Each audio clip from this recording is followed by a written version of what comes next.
Damian remembers the day he first stepped onto a battlefield at the age of 25. That was the moment he had to take a life for the first time in order to survive. After that, he ended up defeating more than 2,000 enemies in that bloody clash. Blood was splattered everywhere as he tried to stay on his feet. Extreme exhaustion finally caught up with him, and he collapsed onto the cold ground. Suddenly, the scene shifts completely to a sunny day in front of a large building. Young Damian is told that the insurance money from his late parents will be controlled by his uncle. The man coldly asks the boy to sign the papers after taking a quick look at them. The man calls the young boy by the name of Damian, while waiting for him to sign right away. The uncle says with a fake smile that there is no need to read anything, and just sign to get it over with. He even falsely promises to return everything the day the boy becomes an adult. Gripping the paper very tightly, Damian knows that was the day his life fell apart, but the boy tears up the document and demands that the money go into an imperial account in his name. His uncle is completely shocked to see the paper destroyed in that way. Damian demands strict terms to ensure no one can withdraw the money without his permission. The boy's serious look shows that he knows exactly what he is doing. Realizing his plan has been ruined, his uncle clenches his fist in deep anger. Overcome with fury, the man grabs the young boy by the collar, shouting at him to just sign. Instead of getting scared, Damian smiles in relief, seeing that his uncle is still the same scoundrel. The uncle is confused by that bold reaction, but ends up taking a well-aimed punch to the face. Damian knocks the man down with the blow and ironically thanks him for still being total trash. The lawyer watches the entire scene, completely frightened by the boy's strength. Trembling with fear, the man hurries to prepare the new contract with the required conditions. The protagonist recalls that he was only 13 years old at the time and could do nothing. But now everything is different because he inexplicably managed to return to the past. The memory flashes back to the dark night when he was about to die on the battlefield. Damian recalls how utterly hopeless and terrible that situation was. He had warned from the very beginning that that mission was madness with no chance of victory. After all, it was impossible for 100 soldiers to defeat an army of over 2,000 men. Cries of despair echoed as his comrades in arms were being massacred. He witnessed the slaughter of his allies right before his eyes without being able to do anything. Damian ended up finding the lifeless body of his companion fallen on the bloody ground. Closing his friend's eyes, he deeply laments not having prevented that tragedy. The warrior kneels, thinking that if he had been stronger, he could have saved everyone. Overcome by frustration, he strikes the muddy ground hard, consumed by pain. Wounded and bleeding heavily, Damian feels his strength fading away rapidly. He realizes that his end is very near and that he will soon lose his life there as well. His metal helmet ends up rolling far away, revealing his tired face. As blood drips down his body, various thoughts flood Damian's mind. He wonders if everything would be different had he joined the army much earlier.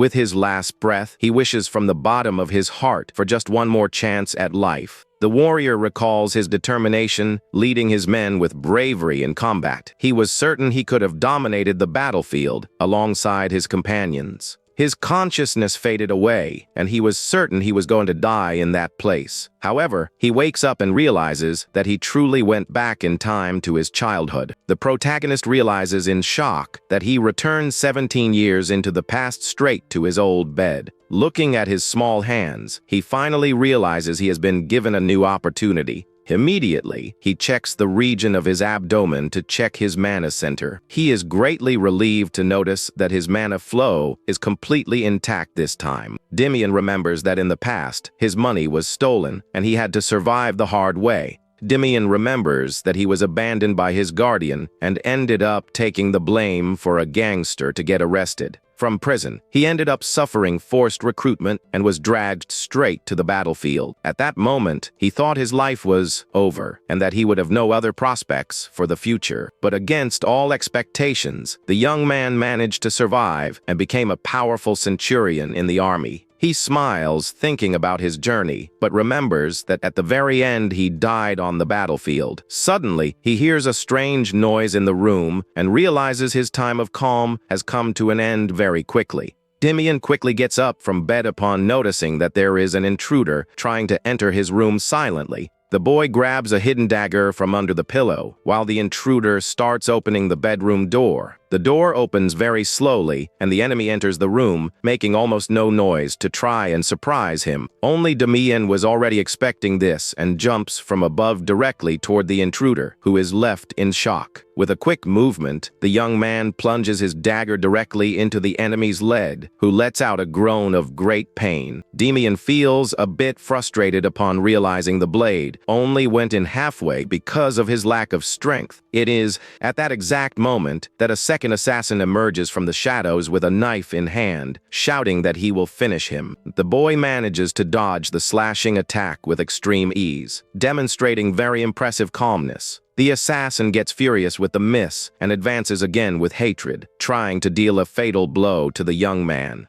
Damian ducks under the blade with agility and takes advantage of the opening to prepare his own counterattack. He lands a precise hit that makes the opponent cough up blood, while trying to understand how he was surpassed. With a gloomy look and a bloody knife, the boy demands to know who ordered that cowardly attack. The two intruders fall to the ground completely defeated and start groaning in pain while bleeding heavily. Damian grabs one of them by the collar with great force to prevent him from trying to escape or pull any stunt. He points the dagger at the man's neck and asks directly if Pucker sent the two of them there. Facing the enemy's silence, the young man shouts again, demanding an immediate answer about the mastermind of the crime. A mysterious voice coming from the hallway comments that the boy's attitude is way too scary for his age. Damian recognizes the blonde man at the door as Mookman, who is surprised to see the young man already knows his name. The protagonist starts reasoning quickly upon noticing the presence of that warrior there in his room. Without hesitating for a single second, Damian slashes the assassin's throat on the ground, leaving the other man shocked by the coldness. With an enigmatic smile, the young man realizes things are about to get very interesting from then on. He recalls that 17 years ago things happened in a totally different way than that. In the first timeline, he was captured very quickly even though he tried to escape into the city alleys. He ended up being cowardly assaulted and was immobilized by the goons without having the slightest chance to defend himself. He stayed under heavy rain thinking about that whole humiliating situation felt like an endless nightmare. Damian finally understands that the kidnapping was entirely planned by the greedy Pucker to steal his fortune. Back in the present, the boy delivers one more relentless blow to finish off the second assassin on the bedroom floor. He observes the two lifeless bodies fallen on the rug and prepares to face the next threat standing at the door. Overcome by anger, the young man realizes that his own uncle was responsible for selling him to those criminals. Mookman watches the young man with a sarcastic smile on his face, showing that he does not care about the death of the goons. Without wasting time, the warrior draws his sword and charges at high speed toward Damian to deliver an attack. The boy manages to pull off a spectacular dodge and avoids the sharp blade by leaning his body back at the right time. The swordsman is completely shocked upon realizing he missed the strike and that his target managed to escape unharmed. Damian looks at him with a confident smile and wonders if that warrior was always this weak. He reveals that he possesses a very special skill acquired during his harsh life on the battlefield. After going through countless combats, he learned to read the gaze and posture of his adversaries with precision. He manages to predict the waist rotation and shoulder movement of the enemy even before the attack happens. Thanks to this incredible perception, the young man can see exactly where the rival's blow will be struck. Mookman becomes totally desperate seeing that all his fast strikes are being avoided with ease. The man yells angrily, calling the boy a rat, but Damian just finds those movements slow and predictable. With agility, Damian approaches and grabs his opponent's wrist, breaking the rhythm of his sword attack. Mookman's sword slips from his hands and falls heavily to the ground, making the warrior let out a groan of pain. The young man immobilizes the enemy's arm and shows that he now has total control of that dangerous combat situation. Completely furious, the warrior screams curses while trying to break free from the overwhelming strength of that boy. Moopman falls to his knees, coughing heavily, while realizing he was completely defeated by a child. He trembles with dread, unable to accept that he was easily subjugated by a mere 13-year-old boy. Without showing any mercy, the young man delivers a precise blow to neutralize the threat in front of him once and for all. The warrior looks in shock at the protagonist, unable to believe someone so young has so much coldness. Damian calmly lifts his shirt, revealing that he was wearing iron armor to defend himself from the blows. He explains that he can predict every movement just by observing the posture and the way the enemy raises their arm. The man sweats coldly, feeling that logical explanation makes no sense at all for a boy of that age. The young man warns that that is the absolute truth, and that he can choose to believe it or not. While pointing the dagger, the warrior threatens that others will come after him if news about his skills ends up spreading. Damian responds coldly, reminding the man that he will die right there and will have no way to tell anyone anything. He demands to know once again if his Uncle Pucker was the true mastermind behind that entire ambush. The warrior remains in total silence, without answering the boy's direct question, who keeps him under the dagger. Damian threatens him, saying it is better to answer if he does not want to spend the rest of his days limping in pain. The man feels a deep chill upon realizing that that child's threat is totally real and ruthless. He wonders how a simple child of only 13 years old can carry such a scary and gloomy look. The warrior finally confesses that Pucker ordered them to bring him back nearly dead, and the young man says that was all he needed. Moopman gets confused, not understanding the young man's reaction, but soon notices a surgical cut forming on his neck. The man desperately tries to stem the bleeding, while realizing he was betrayed even after confessing everything. The warrior collapses lifelessly onto the cold floor, while Damian simply turns his back on the body without hesitating. He knows that before leaving, he needs to find a way to clean up all that mess and eliminate loose ends.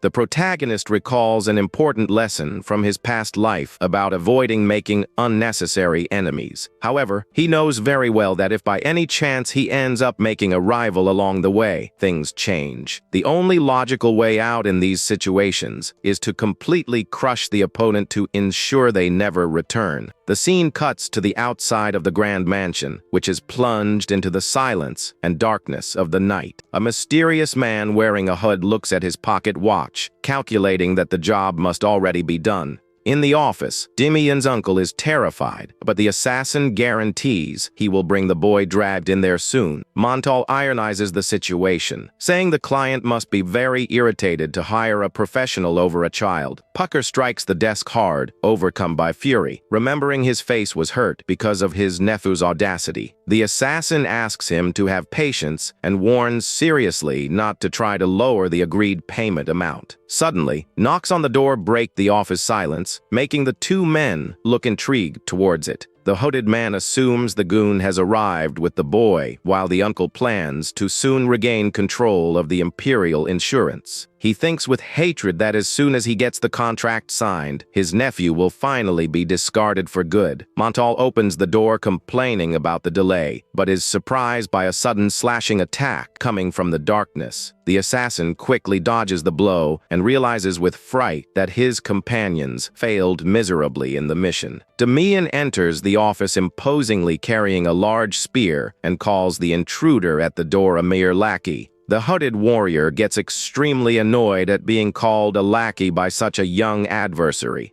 The boy mocks, saying he is nothing more than a cheap goon doing the bidding of that pig of an uncle. Instead of getting furious, the assassin starts laughing out loud, finding that childish provocation quite amusing. He turns his back to look at the client, showing he has no fear whatsoever of that armed child. Montal warns the boy's uncle that the commission fee will have to be tripled, leaving the man totally in shock. He justifies the increase by saying he had a major loss of men, and therefore the charged amount is completely fair. The mercenary points to the fresh blood on the tip of the boy's spear, proving his goons were eliminated. Damian remains firm holding his spear, ready for any new confrontation that might arise in that room. He evaluates the boy in front of him, realizing that mission ended up gaining a totally unexpected variable. The mercenary prepares, knowing he will now have to deal personally with the youth who defeated all his men. The desperate uncle tries to protest against the abusive amount without knowing how to react to the assassin's price.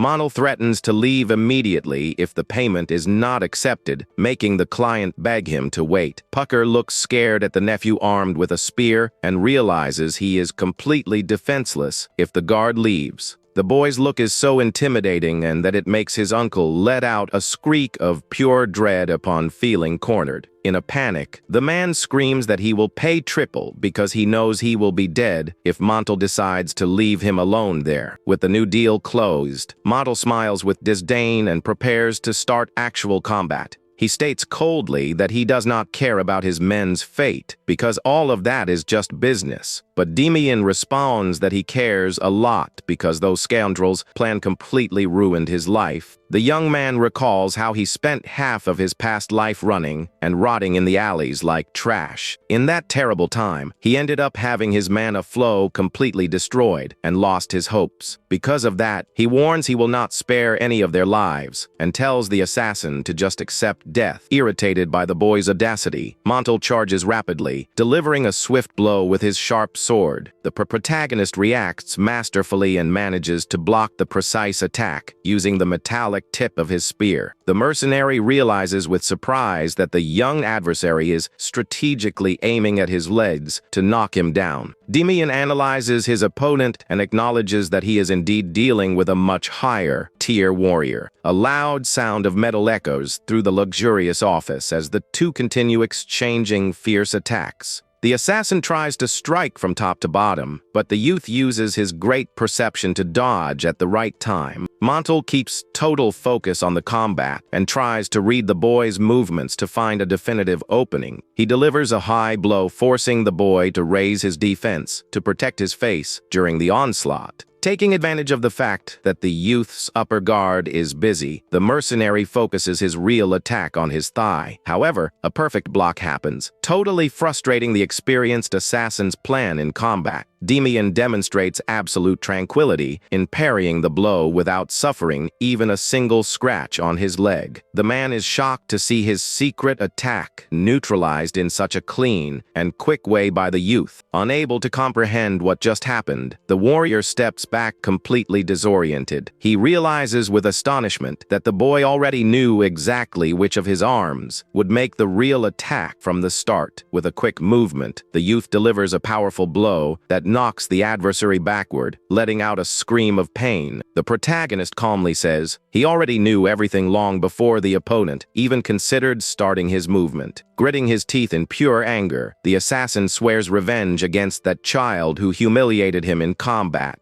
He screams desperately that he will kill him, but his scream is abruptly cut short by a swift and merciless blow. The warrior's expression changes to absolute dread upon realizing the lethality of that silent counterattack. He collapses to the floor on his knees, coughing up a lot of blood while feeling his life slip away rapidly and painfully. Damian acknowledges that he was stronger than the regular goons, but in the end, he was still just alley trash. The youth cleans his weapon coldly and prepares to pay attention to the last remaining problem inside the office. Upon seeing the terrifying scene, the uncle collapses to his knees and starts stuttering, begging desperately to be heard. Damian completely ignores the cowardly pleas and continues walking calmly toward the terrified man. In total panic, the man crawls backward, begging his nephew not to come a single step closer. A terrifying scream echoes from inside the grand mansion, cutting the funeral silence of that night's darkness.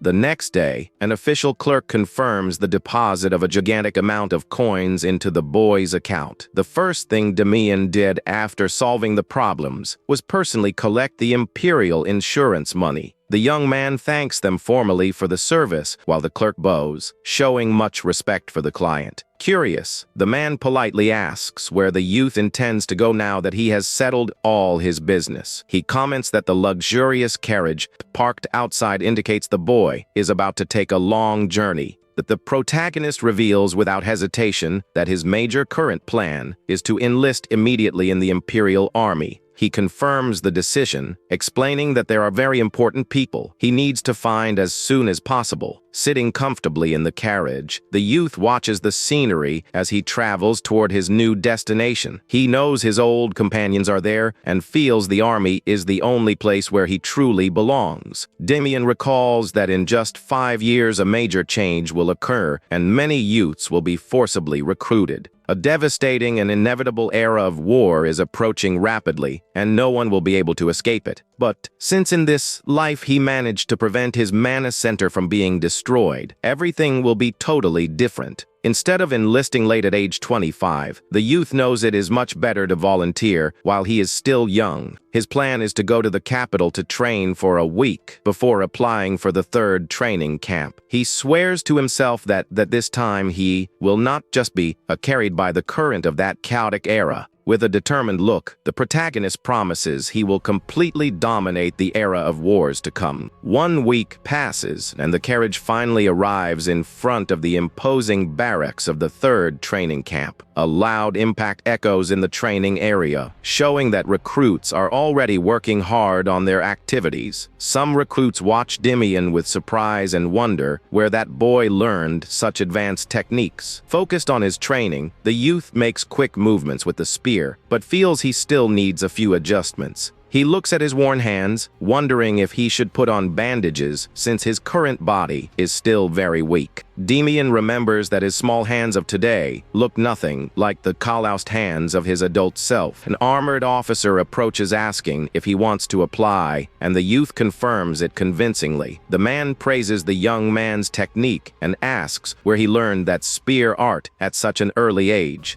That technique is actually the standard and most common style used by regular soldiers throughout the kingdom. The boy invents that he learned everything from his late father, making the instructor quickly apologize for the subject. He feigns patriotic pride, winning the immediate sympathy of the evaluator, who approves him with top marks right away. Damian amuses himself, internally seeing the man's exaggerated reaction as he tries to justify himself awkwardly. Recovering his posture, the evaluator clears his throat and asks the young candidate's name to register him. The boy positions himself firmly and introduces himself officially by the name of Damian before the officer. The instructor wishes the youth good luck and gives a friendly pat on his shoulder before ending that conversation. Damian thanks him respectfully while watching the officer walk away, climbing the stone stairs of the place. As soon as he is alone, the youth starts concentrating his energy and notices a faint purple light emanating from his hands. Upon feeling that familiar vibration, he gets emotional, realizing his mana flow is finally active. He smiles with satisfaction upon noting he has finally recovered the ability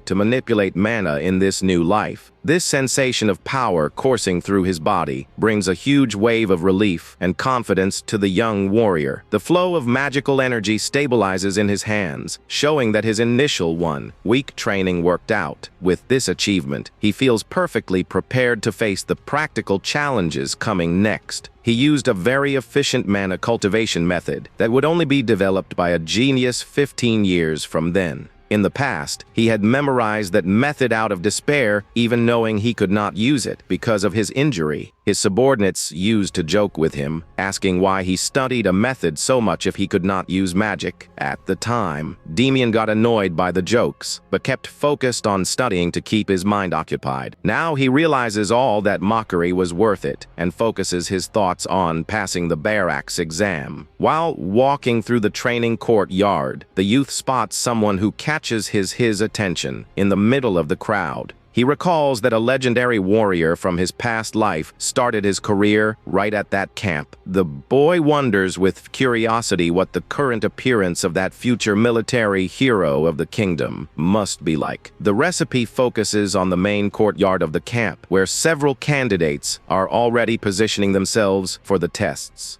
The first practical test of physical strength simply consists of managing to lift a huge, heavy rock. Despite seeming simple, lifting over 30 kilos above the head serves to eliminate the weak novices. Damian lifts the weight without any difficulty, and the evaluator shouts announcing that he passed the first test. The boy smiles knowing that after reaching the first level of mana, a simple task like that is no challenge at all. With the closure of the first stage, all approved candidates gather to hear the rules of the next test. The officer shouts from the podium, calling everyone's attention to kick off the second phase of the admission exam. He announces that the next test will be a long-distance run with a stipulated time limit for the finish. The man explains that minor physical bumps between competitors are permitted during the running route, but any direct attack is forbidden, and the boy deduces that disguised instructors will be watching the crowd. The officer warns that leaving the track results in disqualification and asks everyone to keep that instruction in mind. The protagonist gives a confident smile, thinking that group challenge is going to be quite fun to compete in. The running track is marked on the ground, showing the exact path candidates will need to follow in the test. While doing his stretches, Damian is surprised by a blonde boy who warns that they are in the same group. The blonde confesses in a friendly manner that he had already been watching the protagonist quite closely for some time. Damian gets confused by the comment and suddenly feels he has seen that young man's face somewhere else. The blonde lets out a light laugh, asking if he is really curious and does not know why he is being watched. The boy approaches and whispers discreetly that he noticed Damian is using magical energy in the test. Damian knows that ordinary commoners do not usually use magic without the support of nobles or without very special origins. He starts suspecting the blonde boy's identity and decides to ask his name directly right away. The boy introduces himself proudly as Apel, leaving the protagonist in complete internal shock. Damian remembers that Apple is the legendary plebeian warrior who will become a general and count at 30 years of age in the future. Apel confesses he was getting bored at the place for having no one his age and suggests they do their best. Damian accepts the friendly handshake, thinking he has no reason to refuse a good relationship with the future hero. The instructor shouts on the megaphone, telling everyone to get ready at the starting line because the race is about to begin. As soon as the signal is given, all candidates dash at high speed, kicking up a huge dust cloud on the track. Damian starts running at a calm and steady pace, preferring to analyze the track before wearing himself out for nothing. The other novices get tired quickly right at the start and begin questioning the young protagonist's strategy. He comments with Apple about a famous obstacle in the test popularly known everyone as the Wall of Lamentations. The blonde suggests going slow to overtake everyone at the end, but Damian warns that strategy does not suit him.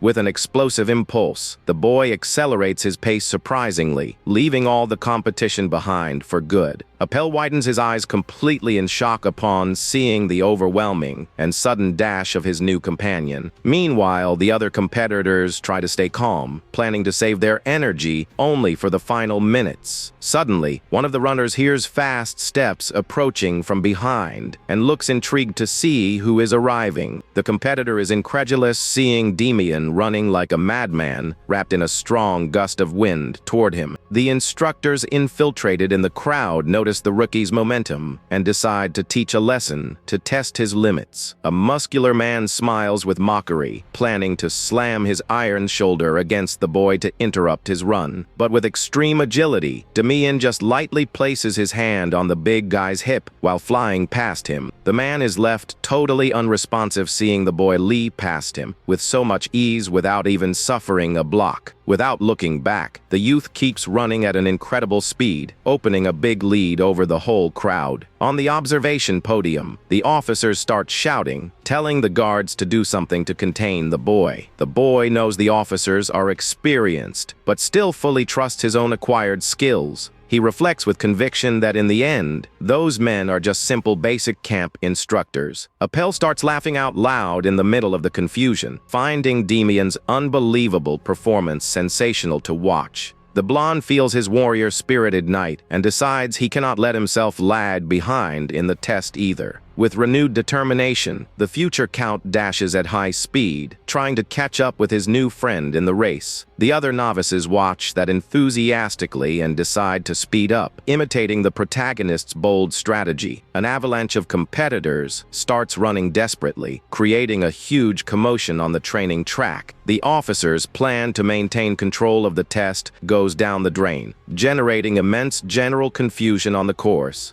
At the top of the tower, the officers admit the mood of this test is way out of the ordinary and think about intervening in the race. But Instructor Rayman's voice emerges, commanding everyone to let the situation run its course naturally without any interference. Rayman calmly explains that knowing how to deal with chaos and create their own openings is also part of their skill. On the running track, the youth keeps maintaining his excellent physical performance without giving any sign of extreme fatigue. The experienced instructor gives a satisfied smile upon seeing that his intuition about the boy was totally right today. He watches in admiration how that young man's bold attitude managed to motivate all the other recruits to run harder. Rayman knows true war leaders are those who manage to ignite a flame of courage in their allies. Damian starts panting heavily upon realizing he has finally completed 29 out of the 30 required laps there. He focuses his remaining energy and prepares to make his final push on the last lap of the rigorous admission exam. It is at that moment that Apple manages to match pace with the protagonist, demonstrating inviolable physical endurance as well. The blonde jokes, saying Damian still looks full of energy and asks if all of that was already in his plans. Looking back, they see the other candidates completely exhausted and fainting from exhaustion on the track's grass. Damian gives a half smile, reflecting that if you have a strategic advantage, there is no reason not to use it. Appel agrees with his new companion's logic and admits he finds Damian an extremely interesting boy.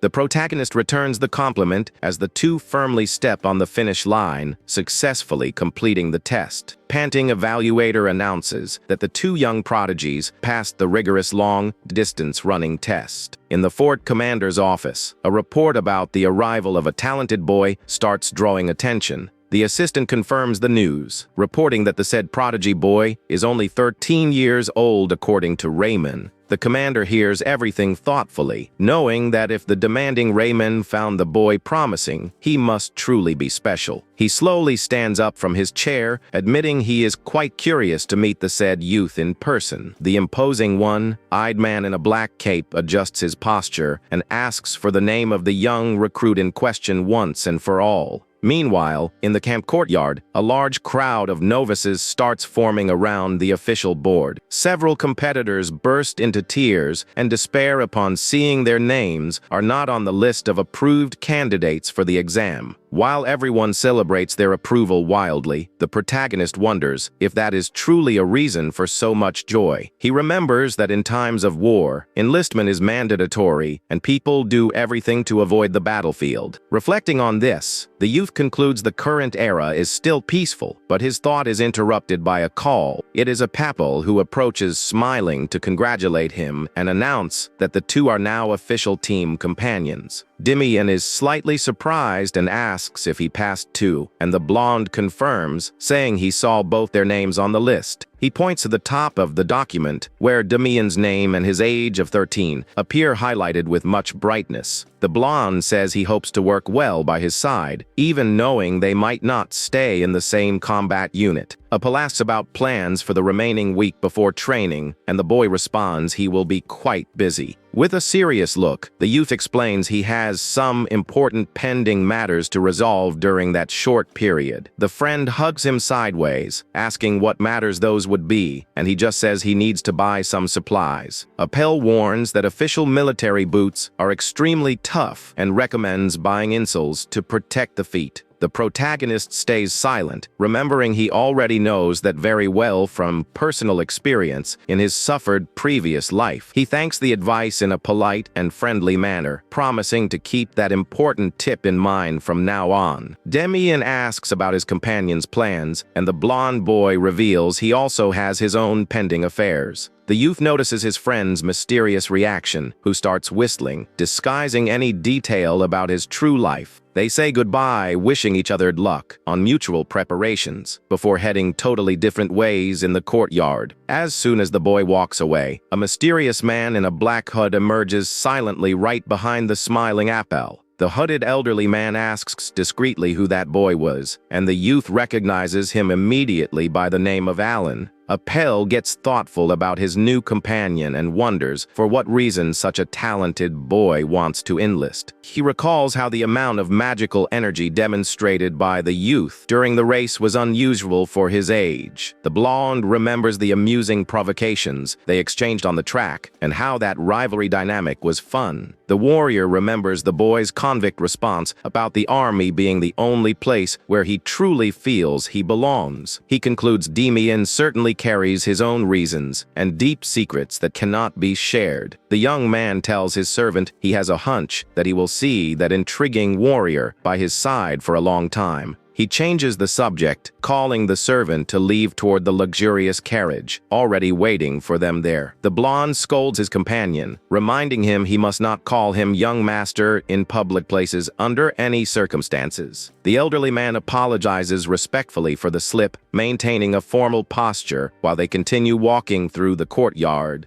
The scene shifts to the imposing and bustling capital of the kingdom, which stands out for its beautiful architecture and crowded streets. Walking through the busy ways, Damian can hardly believe he is back to that place from his childhood. The boy remembers that in his old memory, the capital seemed to be a much more decadent and desperate place. In that gloomy time of war, misery took over everything, with people begging for a simple piece of dry bread. He knows all that cheerful atmosphere will change drastically in 5 years and needs to prepare as much as he can to put his plans into practice. The youth's first logical step is to locate the famous work merchant guild. He knows that when war breaks out, basic supplies and military weapons will become the most valuable items. Because of this great future demand, commercial guilds will play an extremely crucial role in the kingdom. In his past life, the richest merchant corporation on the entire continent was precisely the influential Work Guild. The protagonist recalls when he was an adult soldier and saw the guild's caravans arriving at the military camp. One of his former subordinates ran to report that the aid supplies sent by them had finally arrived. Far away on the sandy road, it was possible to see the immense and protected fleet of goods transport carriages. Soldiers used to comment frustratedly that while they risked their lives in combat, the merchants profited heavily.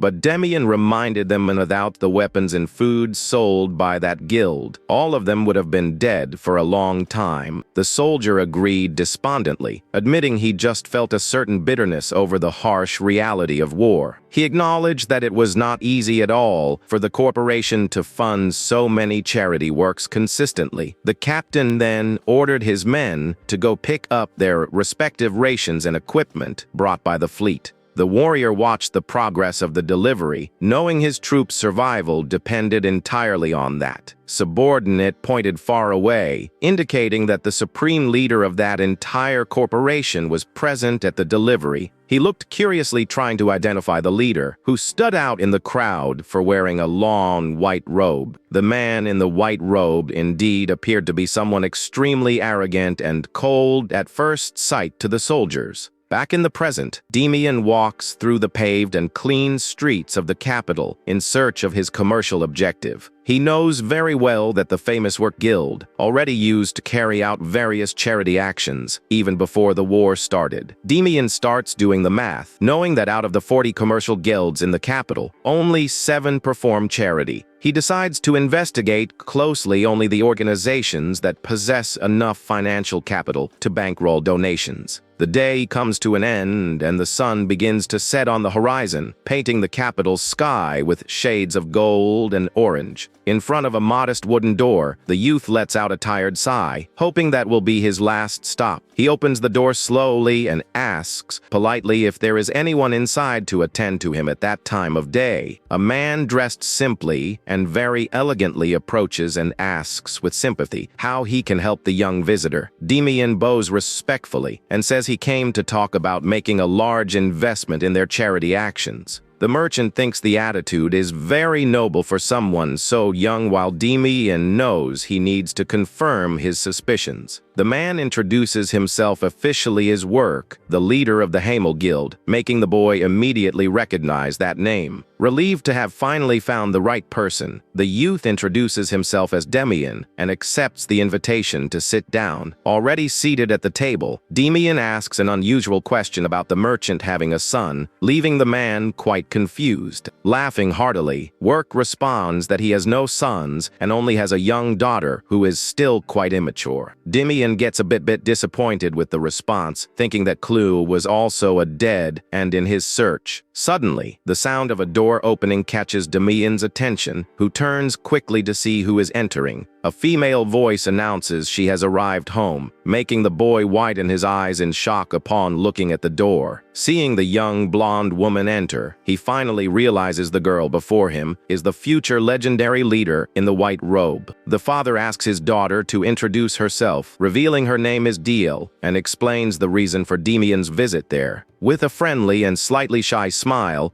Deal greets the young investor very politely. She asks with surprise about his interest in supporting the donations, and the protagonist confirms the investment intention. The protagonist reflects that in his past life the guild leader was considered a man, but the age and appearance match. He concludes the leader's youthful appearance in the future was due to her being a woman using her father's name. Focused on business, the young woman asks directly what the exact amount is that he plans to invest in the guild. Damian responds very seriously that he intends to make a generous contribution of 300 gold coins there. Father and daughter are completely stunned by the absurd amount announced by that child and ask if he is serious. Work ponders that since that is an investment and not a donation, there must be some counterpart demanded by the youth there. The boy reveals that in exchange, he wants a share of the merchant guild's future profits as a guaranteed return. The experienced merchant sweats coldly upon realizing the audacity and the incredibly mature business vision of that boy. He wonders how a child has so much money and decides to ask politely what the origin of that fortune is. Damian calms the man by inventing that he is just using the inheritance left by his late parents for a good cause. The merchant apologizes for the inconvenience, and the boy responds very understandingly that it is fine. Work warns that he needs to hold an internal meeting about the shares and promises to give a final answer to the boy soon. After the young investor leaves, Deal notices her father's thoughtful expression and asks if there is something wrong with him. The man smiles and comments that he finds it totally unbelievable that a 13-year-old boy can be so brilliant. The experienced merchant focuses on the protagonist's gaze, knowing that boy is definitely not an ordinary child. He starts joking with his daughter, saying that if Damian were a bit older, he would be the perfect match for her. Dial turns completely red with embarrassment and yells at her father to stop that silly joke right now.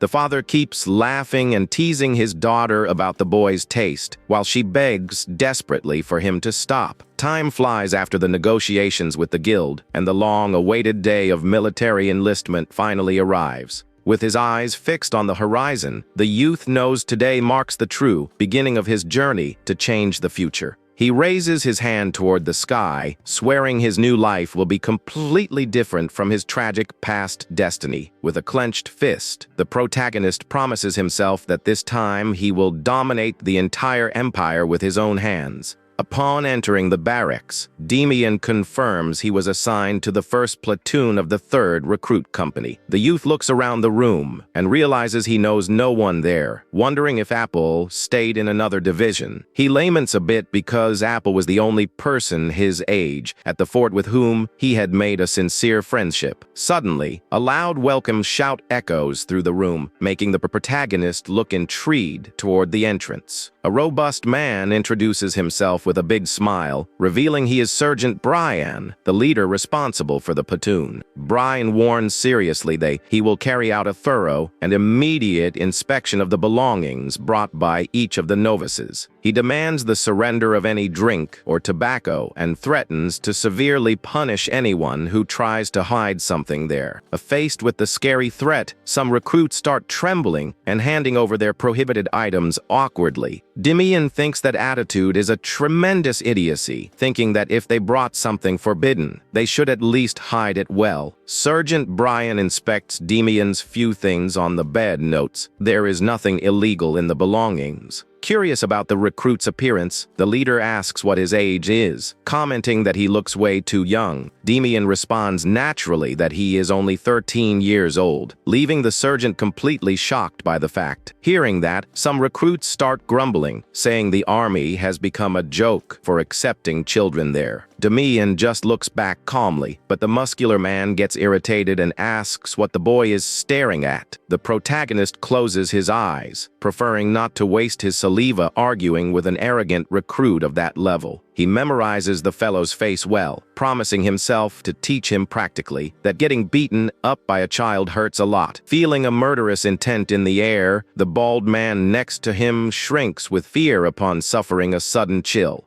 Sergeant Brian approaches the bald man, ordering him to immediately put all his belongings on the bed. With a threatening smile, the sergeant asks the nervous boy if he himself needs to search the bag of belongings. Desperate, the recruit denies quickly and starts dumping several smuggled items hurriedly on top of the mattress. Brian gives one last very clear warning to everyone present about what happens to those who try to hide illegal merchandise. He shouts that he will make the offender run laps around the camp throughout the night without any right to rest. Damian gives a slight corner of the mouth smile seeing the fellow's suffering, thinking the punishment was more than deserved. The platoon leader scans the room and notes with satisfaction that the personal belongings inspection was finally concluded. He announces that he now needs to choose an interim leader to command the platoon in his absence during missions. The sergeant reaches into his pocket and pulls out the official document containing the data and approval scores of each recruit. Looking at the paper, he comments smiling that the group counts a soldier who passed the exam with extraordinary grades. Brian calls out loud by the name of Damian and asks everyone who in the room is the owner of that military record. Kyle immediately becomes tense and apprehensive upon realizing the group's leadership might end up falling into another's hands. The sergeant looks at the muscular man asking if he is Damian, but the brute denies and points to the real one. The platoon leader widens his eyes in confusion upon noticing the holder of the highest score is not the strong soldier he imagined. He turns around suddenly and is surprised to face the little 13-year-old boy standing right in front of him firmly. Brian asks again if he really is the 13-year-old youth, and Damian confirms with his head held high without flinching. Kyle rebels, shouting that the army is not a playground and that a child has no conditions to command soldiers. The sergeant tells the noisy recruit to shut his mouth, but the man insists he is just speaking the pure truth. He argues that the interim leader position represents the sergeant himself and demands someone with proven leadership there. Pointing at the boy, the brute claims the discipline of the entire platoon will crumble if a brat takes the position. Damian gives an ironic smile, thinking he did not want that boring position, but the idiot's persistence changed his plans. The boy provokes the rival, saying he will surely do a much better job than an idiot with a muscle brain. Intervening in the conflict, Brian confirms Kyle's name and prepares to give an official solution for choosing the position. The sergeant grabs Kyle's shoulder with great force, applying painful pressure to show who the authority is. With a gloomy and intimidating look, Brian warns he will tolerate no more insults against the companions in arms there. Kyle sweats coldly facing that scary power display and agrees, stuttering that he understood the lesson perfectly. Brian ponders that the brute has some reason because a leader truly needs strength to guarantee his authority. Kyle tries to suggest a proposal with a raised hand, but is cut short harshly by the sergeant before finishing. Even so, he proposes a direct training duel with the boy where the winner would keep the coveted leadership spot. The platoon leader turns to the young protagonist and asks if he agrees with that combat proposal. Damian accepts the challenge, thinking that is the perfect opportunity to impose discipline on the group from the start. He points mockingly and asks if it is enough to defeat that piece of muscle to settle the dispute for good. Brian shouts asking if the other recruits agree with the duel, and the whole room responds in unison positively. Without wasting time, the sergeant orders everyone to follow him directly to the combat arena to kick off the duel. Kyle displays an arrogant and confident smirk, believing he will easily crush that fragile child in the arena. With a focused look, the boy positions himself in the arena, hearing the official announcement of the immediate start of the clash. The sergeant explains the basic rules, warning that the fight must stop as soon as one of the competitors declares surrender.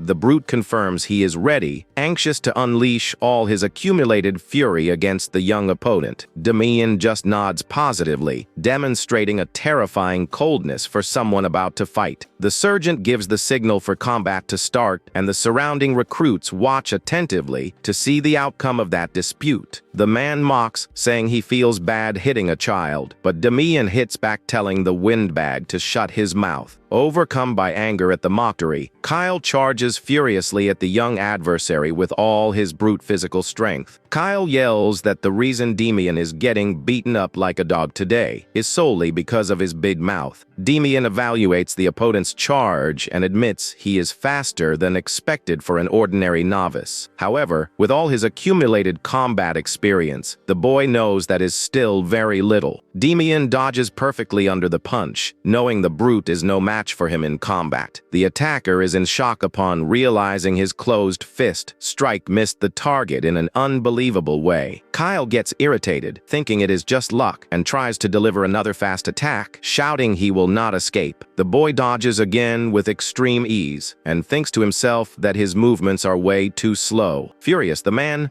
puts his hands together, preparing a bear hug to try to crush the youth against the sandy floor. He charges with his entire body structure in a desperate attempt to immobilize the agile protagonist. But with a quick body spin, Damian escapes the onslaught, letting the opponent pass straight through the empty space. The brute looks around confused, searching for the target when he hears the boy's voice right behind him. With a punch charged with purple energy, Damian strikes the adversary's flank, who lets out an agonizing groan of pain. The boy watches the rival collapse to the ground, knowing no one can resist a blow imbued with pure mana. To Damian's surprise, the brute starts getting up irritated, showing he has a lot of physical resistance. Overcome by blind rage, the man screams curses and charges, once more with bloodlust toward the protagonist. Seeing the joke has gone too far, the youth decides it is the right time to end that fight for good. He delivers an extremely fast and precise knockout punch that hits the attacker's chin square in the arena. With the violent impact of the blow, the brute is thrown backward and falls completely unconscious to the ground. The other recruits watch that entire scene, completely paralyzed by the devastating strength of that boy.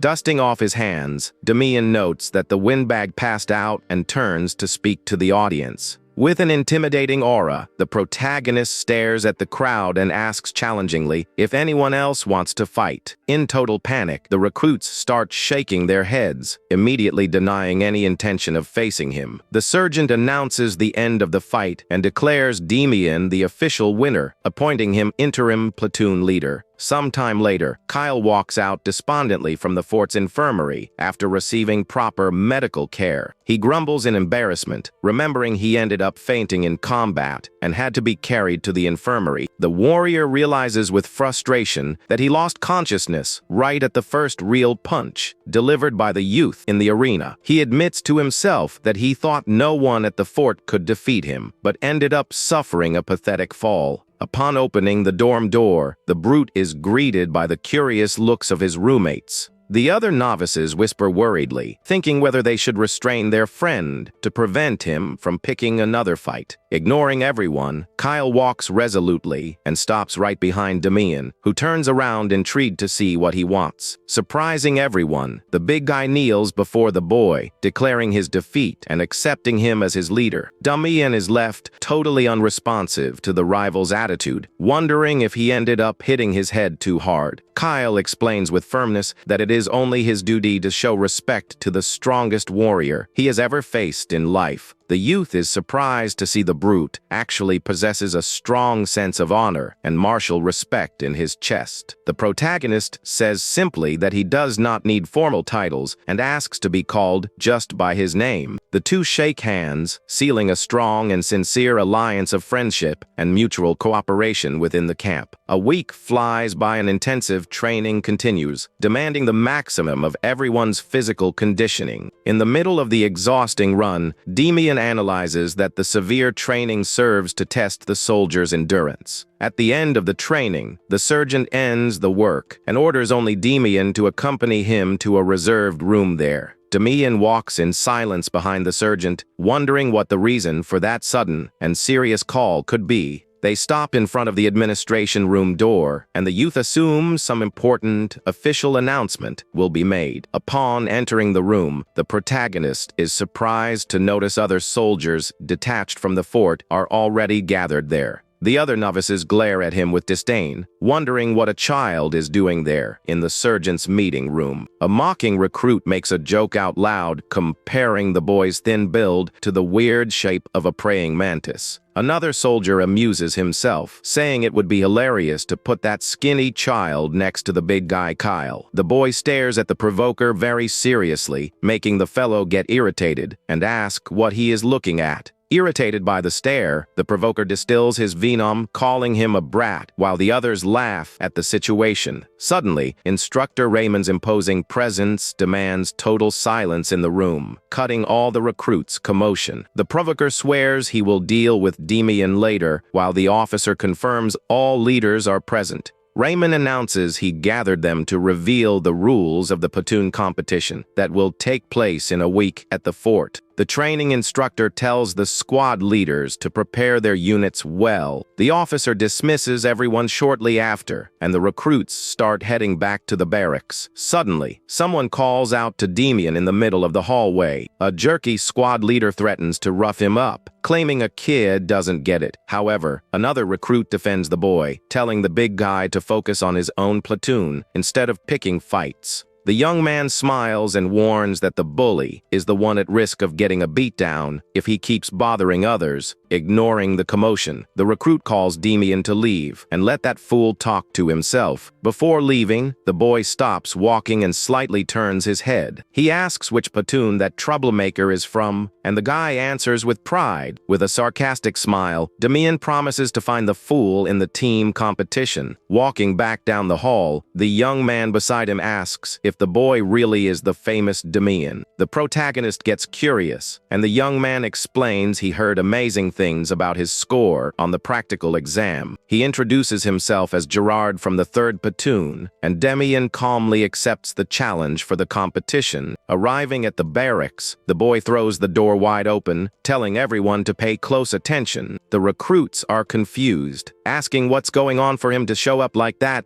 Damian excitedly announces that the great competition between the platoons will happen in just 1 week. He raises his fist, guaranteeing their team will take first place no matter what. Snapping his fingers, the boy adds that there's one more important detail about their enemies. He grins, saying the main objective is to completely crush the 4th platoon. With a frightening look, he warns that their leader will be the main target of the takedown. The 2nd week of training begins, completely changing the mood at the military camp. The instructor explains that the armed forces' goal is victory and announces a crucial formation drill. He advises that outstanding individual skills will earn extra points for the recruits. Damian thinks it's a smart idea, since everyone there wants good grades to get into specific branches. With an excited smile, the boy thinks the others will have to give it their all. The officer teaches the wedge formation, focused on breaking enemy lines with a frontal assault.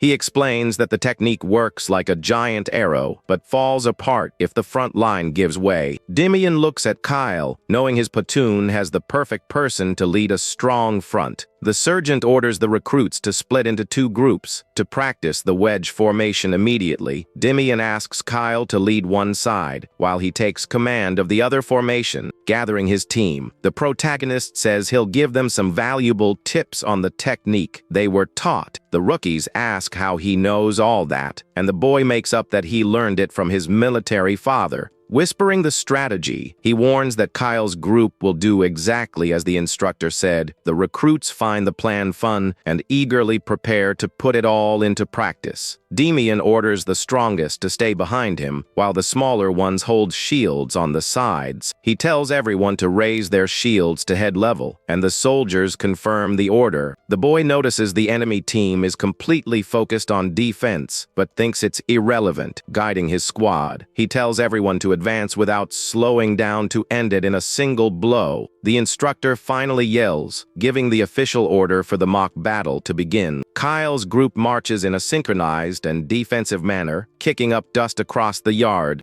Damian is surprised by the enemy's quick coordination on their first attempt at the formation. Noticing them getting closer, he yells for his platoon to pick up the pace and speed up the attack. The opposing team keeps advancing relentlessly, leaving no gaps in their shield wall. The protagonist channels purple energy, preparing to use mana for the first time in training. He yells for everyone to push hard, seizing the decisive moment. Damian crashes violently against the enemy's shields, breaking the front line's stability. Pushing hard, he tells his squad to focus exactly on the gaps as they had planned. The attack on the open spaces creates a panic in the enemy team, leaving everyone confused about who should defend. With a sharp gaze, Damian aims for the exact instant the hesitation happens. The boy yells the order, and his soldiers push their spears forward, taking advantage of the opening to win. Damian moves forward quickly and steps firmly on the enemy's spear to immobilize the weapon. The enemy soldier panics as he loses his balance and falls awkwardly to the ground. Seeing his front line crumble, Kyle shouts, demanding his allies get up. The big guy realizes how serious the situation is and decides he needs to act himself. Damian blocks the path with his shield and reminds Kyle that they are opponents. The brute pushes against the shield, annoyed, and tells the boy to get out of his way immediately. With a confident smile, the protagonist grants his request and quickly dodges out of the way. Without the shield to support his strength, Kyle completely loses his balance and stumbles. Seizing the opening, Damian hits the big guy head on with a strong shield bash. The boy tells his fallen rival that having a great physique is useless without using your brain. Watching from a distance, the instructor thinks the young man is much more impressive than they said. The officer can hardly believe the technical difference between Damian and the other recruits. Ending the mock combat, the instructor declares the absolute victory of Damian's team. Damian helps Kyle up, and the big guy cheerfully promises he'll win next time. Curious about the defeat, Kyle asks if the young man intentionally focused on the formation's gaps. The other soldiers get excited about the tactic, wanting to use it in the tournament between platoons. Damian proudly notices that the lazy recruits are now training on their own in the late afternoon. He is pleased with their dedication, but suddenly hears someone taunting nearby. The young man turns around curiously and sees some unknown brutes staring him down. The rivals mock Damian's leadership, calling the recruits crazy for following him. Damian's allies get furious at the uncalled for insult and prepare to fight. The troublemakers continue their taunts, calling the protagonist's platoon pathetic. The enemy leader steps in, saying it's the boy's fault for not knowing his place. The protagonist sighs in disappointment, wondering if that fool is begging for a beatdown. Deciding to ignore the offense, he turns his back and tells his group to return to the barracks. At that moment, the boy hears enraged shouts from behind him and turns his head. His allies lose their patience and vow to destroy their rivals in the team tournament. Kyle points a finger in the enemy leader's face, promising to finish him in the combat arena. The big guy confirms with Damian if those fools individuals are the exact enemy platoon. With a scary and furious look, Kyle guarantees they will completely crush their rivals. Motivated by hate, the rookies decide to cancel their rest to continue the tough training. Damian watches the shouting, surprised that his comrades fell for the provocation so easily. Despite that, the boy smiles, realizing this anger will help unite the group even more. Meanwhile, the instructor goes to the grand room of the training center's commander. Commander Varys calmly asks if there are any promising rookies in that class. Instructor Raymond confirms, saying that 2 young men have stood out greatly in training. The superior officer notes their young age, and Raymond reveals that both seem to know how to use mana. Shocked by the information, Varys questions if the boys have important noble origins. The commander thinks that mastering mana is almost impossible for mere commoners in the army. He analyzes Damian and Apple's files, finding their family histories almost too common. The instructor reports that Damian was also involved in a recent scuffle between units. He explains that leaders from other platoons mocked Damian for being a child. However, the platoon fiercely defended the boy, proving their strong bond of unity. Varys finds that dynamic incredibly fascinating and rests his chin on his hand with interest. Tapping his finger on the table, the commander gets a brilliant idea to test those rookies. Varys whispers his secret strategy to the instructor, adjusting the details of the competition. Raymond thinks the plan is dangerous, but Varys counters that it will be a real test of ability. The superior officer orders an absolute increase in training intensity for the rival platoons. On the training field, Kyle feels a sudden chill down his spine. Dreading what's to come, the recruits complain exhaustedly in the barracks, not understanding the reason for the terrible extra punishment. One recruit complains in terror that the instructors even added crawling to the training. Kyle approaches Damian, worried, and asks if the rumor about crawling is really true. The boy sighs, understanding the superior's plan, but says there's nothing they can do. Damian stands in the middle of the barracks and asks if his comrades came here to play around. He motivates the team, stating that the hard training will give them more endurance than the other platoons. One of the rookies smiles, realizing he'd be worse than a kid if he kept whining about the pain. With a friendly smile, the protagonist promises to help everyone so they can do their best in training. One soldier still mutters, afraid of crawling on gravel, wondering if they'll put a blanket there. Kyle notices Damian's confidence, and the boy confirms he's had to crawl many times before. He remembers his past life, where he spent terrifying moments on the ground just to survive. Damian thinks to himself that physical conditioning isn't the real goal of this exercise. He imagines the soldiers will be covered in cuts and bruises after going through the barbed wire. This constant pain will create immense stress that will put everyone's nerves on edge. He deduces that the command wants to test which platoon will stay united even under intense pressure and pain. Determined not to fall for this obvious trap, Damian kneels and tells everyone to grab socks from the supply.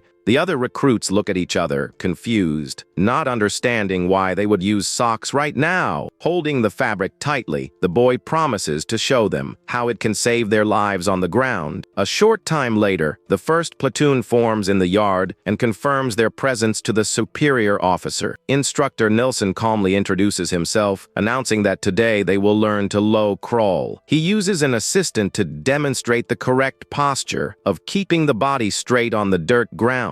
Pointing to the barbed wire course, the instructor asks loudly if everyone is ready. The recruits shout with fire in their eyes, and the man notices they are much more motivated than their rivals. Satisfied with the troops' energy, Nilsson yells, giving the order for the first group to go all out. The soldiers charge, roaring fiercely and dragging their bodies across the dirt with incredible grit. The instructor observes the training, finding it strange that the commander moved up such a painful exercise. He knows that crawling on that sharp ground causes terrible pain and expects to see the young men suffer. Suddenly, Nilsson's eyes widen in total shock at the unbelievable scene on the course. The recruits fly through the obstacle course at an absurd speed while shouting nonstop. The instructor breaks into a cold sweat, completely confused since it's the first time these rookies have done this. One soldier eagerly asks when it will be the second group's turn, and Nilsson points to the course. Startled, the second team advances with the same burst of energy, crossing the barbed wire without a second's hesitation. Nilsson is astounded and compares the boys' unwavering motivation to the fury of hungry warriors. Damian scratches his head, smiling, and bets the instructor never expected such a perfect performance. Kyle praises Damian's plan, saying it was hard to pretend he was in pain on the gravel. The big guy shows his protected elbows, revealing they cut up socks to use as pads. The other recruits also show off their pads and ask in amazement if the boy is a genius. The officer finally announces the end of the training and orders everyone to return to their barracks. Walking across the yard, Kyle looks at Damian and asks where he learned such a clever trick. The young man replies that he learned it from his late father, but notes that he also left a big warning. He remembers a scolding in the past, where the warning was to never get caught by the instructors using tricks. Kyle bursts out laughing, clapping Damian on the back, while the boy complains about his friend's absurd strength. Looking at the weapons in the yard, Damian sighs in relief that they've finally reached spear class. He reflects on the kingdom's spear artistry, which was underestimated by the nobles, but held great power. The boy remembers that many gave up at the basics, but for him in the past, it was the only way. He recalls the arduous training and how his skills grew absurdly after meeting his master. With a nostalgic smile, he wonders if his master is still crazy and hopes to meet him again someday. In the fort's hallway, the exhausted recruits walk, cursing whoever invented crawling on gravel. Kyle stops suddenly when he notices the 4th platoon has also just returned from the punishing training. The rival leader yells furiously, demanding his soldiers shut up and stop whining about the pain. Damian and Kyle watch the scene in silence, noticing the cracks in the opposing team's unity. The enemy platoon leader gets deeply irritated when his own soldiers question his authority. Damian's allies watch the fight, wondering if they'd be in the same situation without the knee pads. Kyle thanks Damian's genius as he watches their rivals fall apart under the stress of the training. The enemies notice that Damian's platoon is unharmed and deduce they used some dirty trick. Overcome by blind fury, the rival leader clenches his fists, promising to crush the protagonist's team. With a look full of hatred fixed on Damian, the leader vows to take first place in the tournament. Time flies by, and the long-awaited day of the competition between platoons finally arrives at the camp. The 4 teams line up perfectly in the yard, awaiting orders from the instructor in charge. In the middle of the formation, Kyle suddenly turns and gets the young leader's attention. The big guy looks closely at the boy, thinking he seems a little different today. Damian plays it off, thinking maybe he's grown a bit since he's still a growing kid. The other recruits burst out laughing, calling Kyle a giant and telling him to stop teasing the boy. Damian is impressed by his friend's sharp instincts and wonders if he noticed the change in his aura. The boy mentally celebrates, having reached the 2nd stage of mana cultivation the night before. He acknowledges that all the effort of secretly training his mana control at the camp was worth it. Quickly changing the subject, Damian calls Kyle back to focus on the competition that's about to start. With a sharp, determined look, the boy demands the platoon win the competition by a landslide. He reminds them that the top 5 soldiers in the tournament will earn the right to choose any item from the armory. Most choose weapons with single-use protection spells, but Damian knows those are low-tier items. The protagonist desires something much more valuable, remembering a rumor told by a subordinate in his past life. He plans to get a high-level permanent attribute ring that grants a special ability to the user to secure the rare item before the talented Apel chooses it. Damian needs to win the tournament in first place. He asks if the big guy can handle it, and Kyle gives a confident smile, confirming he can. Excited by the challenge, the brute claps his hands, getting the attention of all the recruits on the team. Kyle announces Damian's order, guaranteeing the squad will dominate the tournament to take first place.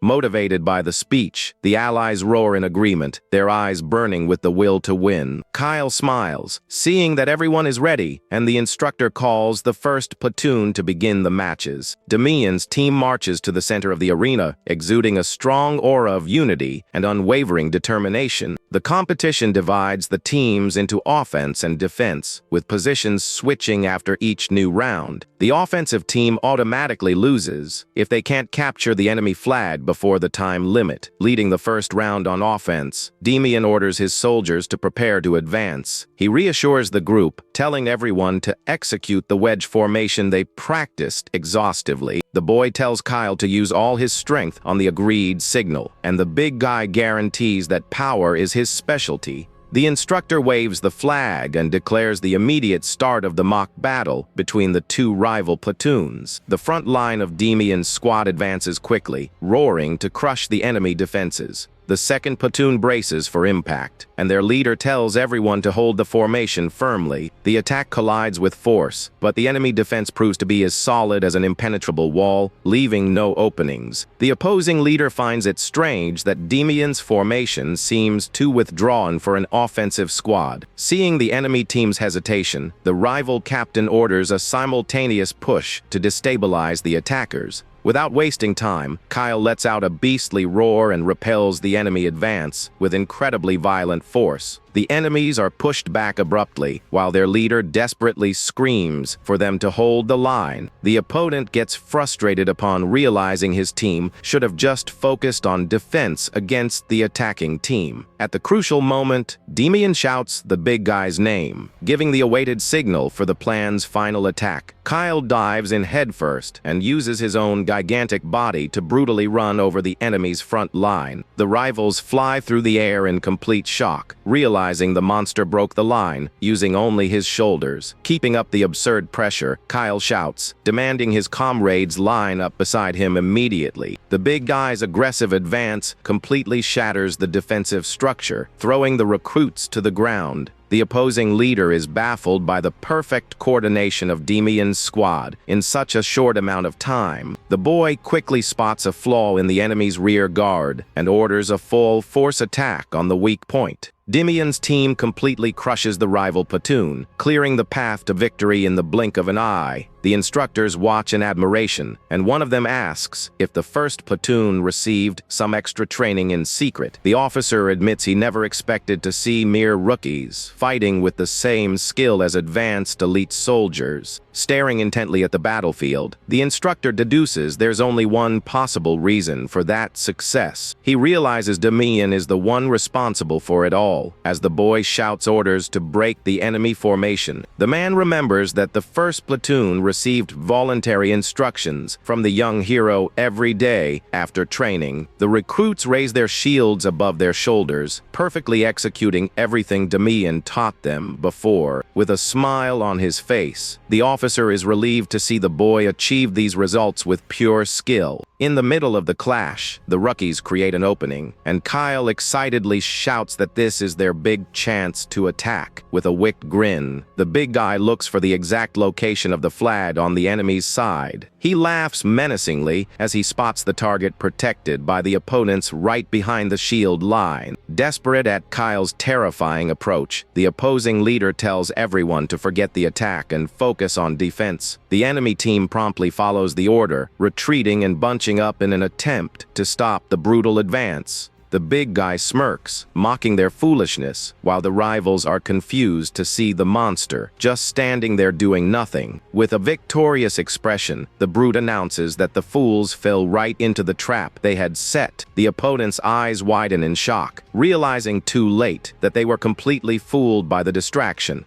Seizing the perfect moment, the protagonist uses his great speed to dash towards the rivals. Damian steps firmly on the big guy's shoulders. Using his comrade as a veritable launch ramp, the young man leaps high into the air, easily clearing the entire solid shield barrier of the enemy army. He lands with a violent impact, knocking down the soldier holding the squad's important flag. The time limit for the clash runs out, announcing the defeat of the enemy platoon that failed its offensive mission. Celebrating the undisputed victory, Damian raises the captured red flag while his platoon cheers with joy. The instructor announces the switch of sides and comments with admiration that Damian's team will probably win the tournament in a sweep. The head instructor disagrees with that hasty prediction and seriously warns that he wouldn't be so sure about that. He points his finger towards a different match, indicating which team could cause major problems for the protagonist. The officer questions if the 4th platoon wouldn't be an excellent adversary to challenge Damian's victorious team. In the other arena, the soldiers of the rival squad stomp their feet on the ground, complaining of exhaustion and cursing the fight.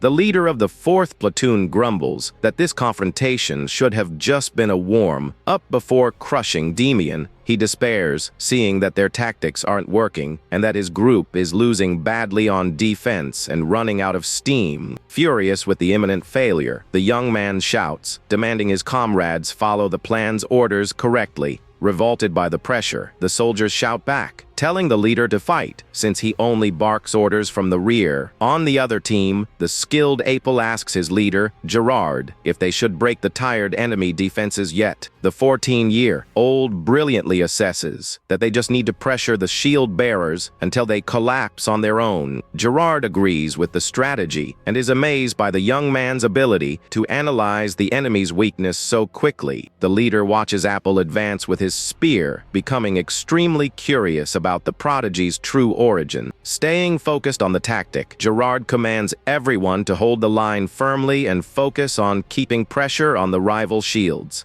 The two platoons collide with extreme violence, creating an intense contest of pure strength and physical endurance in the yard. Impatient, the enemy captain calls the 3rd platoon cowards, telling them to stop messing around and fight for real. Gerard smiles, realizing the opponent's stamina and morale have dried up, leaving only a reckless attack from them. The awaited moment arrives when a rival soldier gasps and staggers, saying he doesn't have the strength to hold on anymore. With his eyes gleaming at the wide, open gap, Gerard orders an immediate all-out attack from the 3rd platoon. The recruits roar, advancing with a burst of energy to run over the shield line of their weak opponents. The 4th platoon's barrier cracks under the impact, forcing the warriors to retreat under their leader's desperate cries. In the midst of that pure chaos, Gerard calls Apol's name for the young man to finish the fight once and for all. With absurd lightness, the blonde boy skillfully runs across the dirt, preparing his spear for the decisive action. Apel uses the tops of the fallen enemy shields as a springboard, quickly leaping towards the arena's sky. The young man is suspended in the air, holding his shaft with mastery, ready to devastate the opponent's remaining defenses. He elegantly spins his body, creating a powerful whirlwind of pure energy around himself during the swift descent. The young man lands multiple sequential strikes with the tip of his spear, completely devastating the ranks of the desperate enemy. The leader of the 4th platoon grabs his fallen warriors, cursing them all and lamenting having such an incompetent team. Suddenly, he gulps, feeling a shiver of pure panic as his annoyed gaze meets the dark one of Damian. The mock combat finally ends with the instructor declaring the 3rd platoon's absolute victory. The recruits lift Apel up to celebrate, while the rival leader acknowledges that he will be a very tough opponent. Damian watches the scene from afar and concludes that the real final battle will be against the 3rd platoon. With a purple aura and an excited smile, the boy says he can't wait to face Apel in the grand finale. The short rest period ends, and the instructor orders all platoons to reassemble in the arena. Kyle comments to Damian that the next match is against the 4th platoon and that this is their last chance. The big guy cracks his knuckles, eager to smash the face of the arrogant fool who offended his young leader.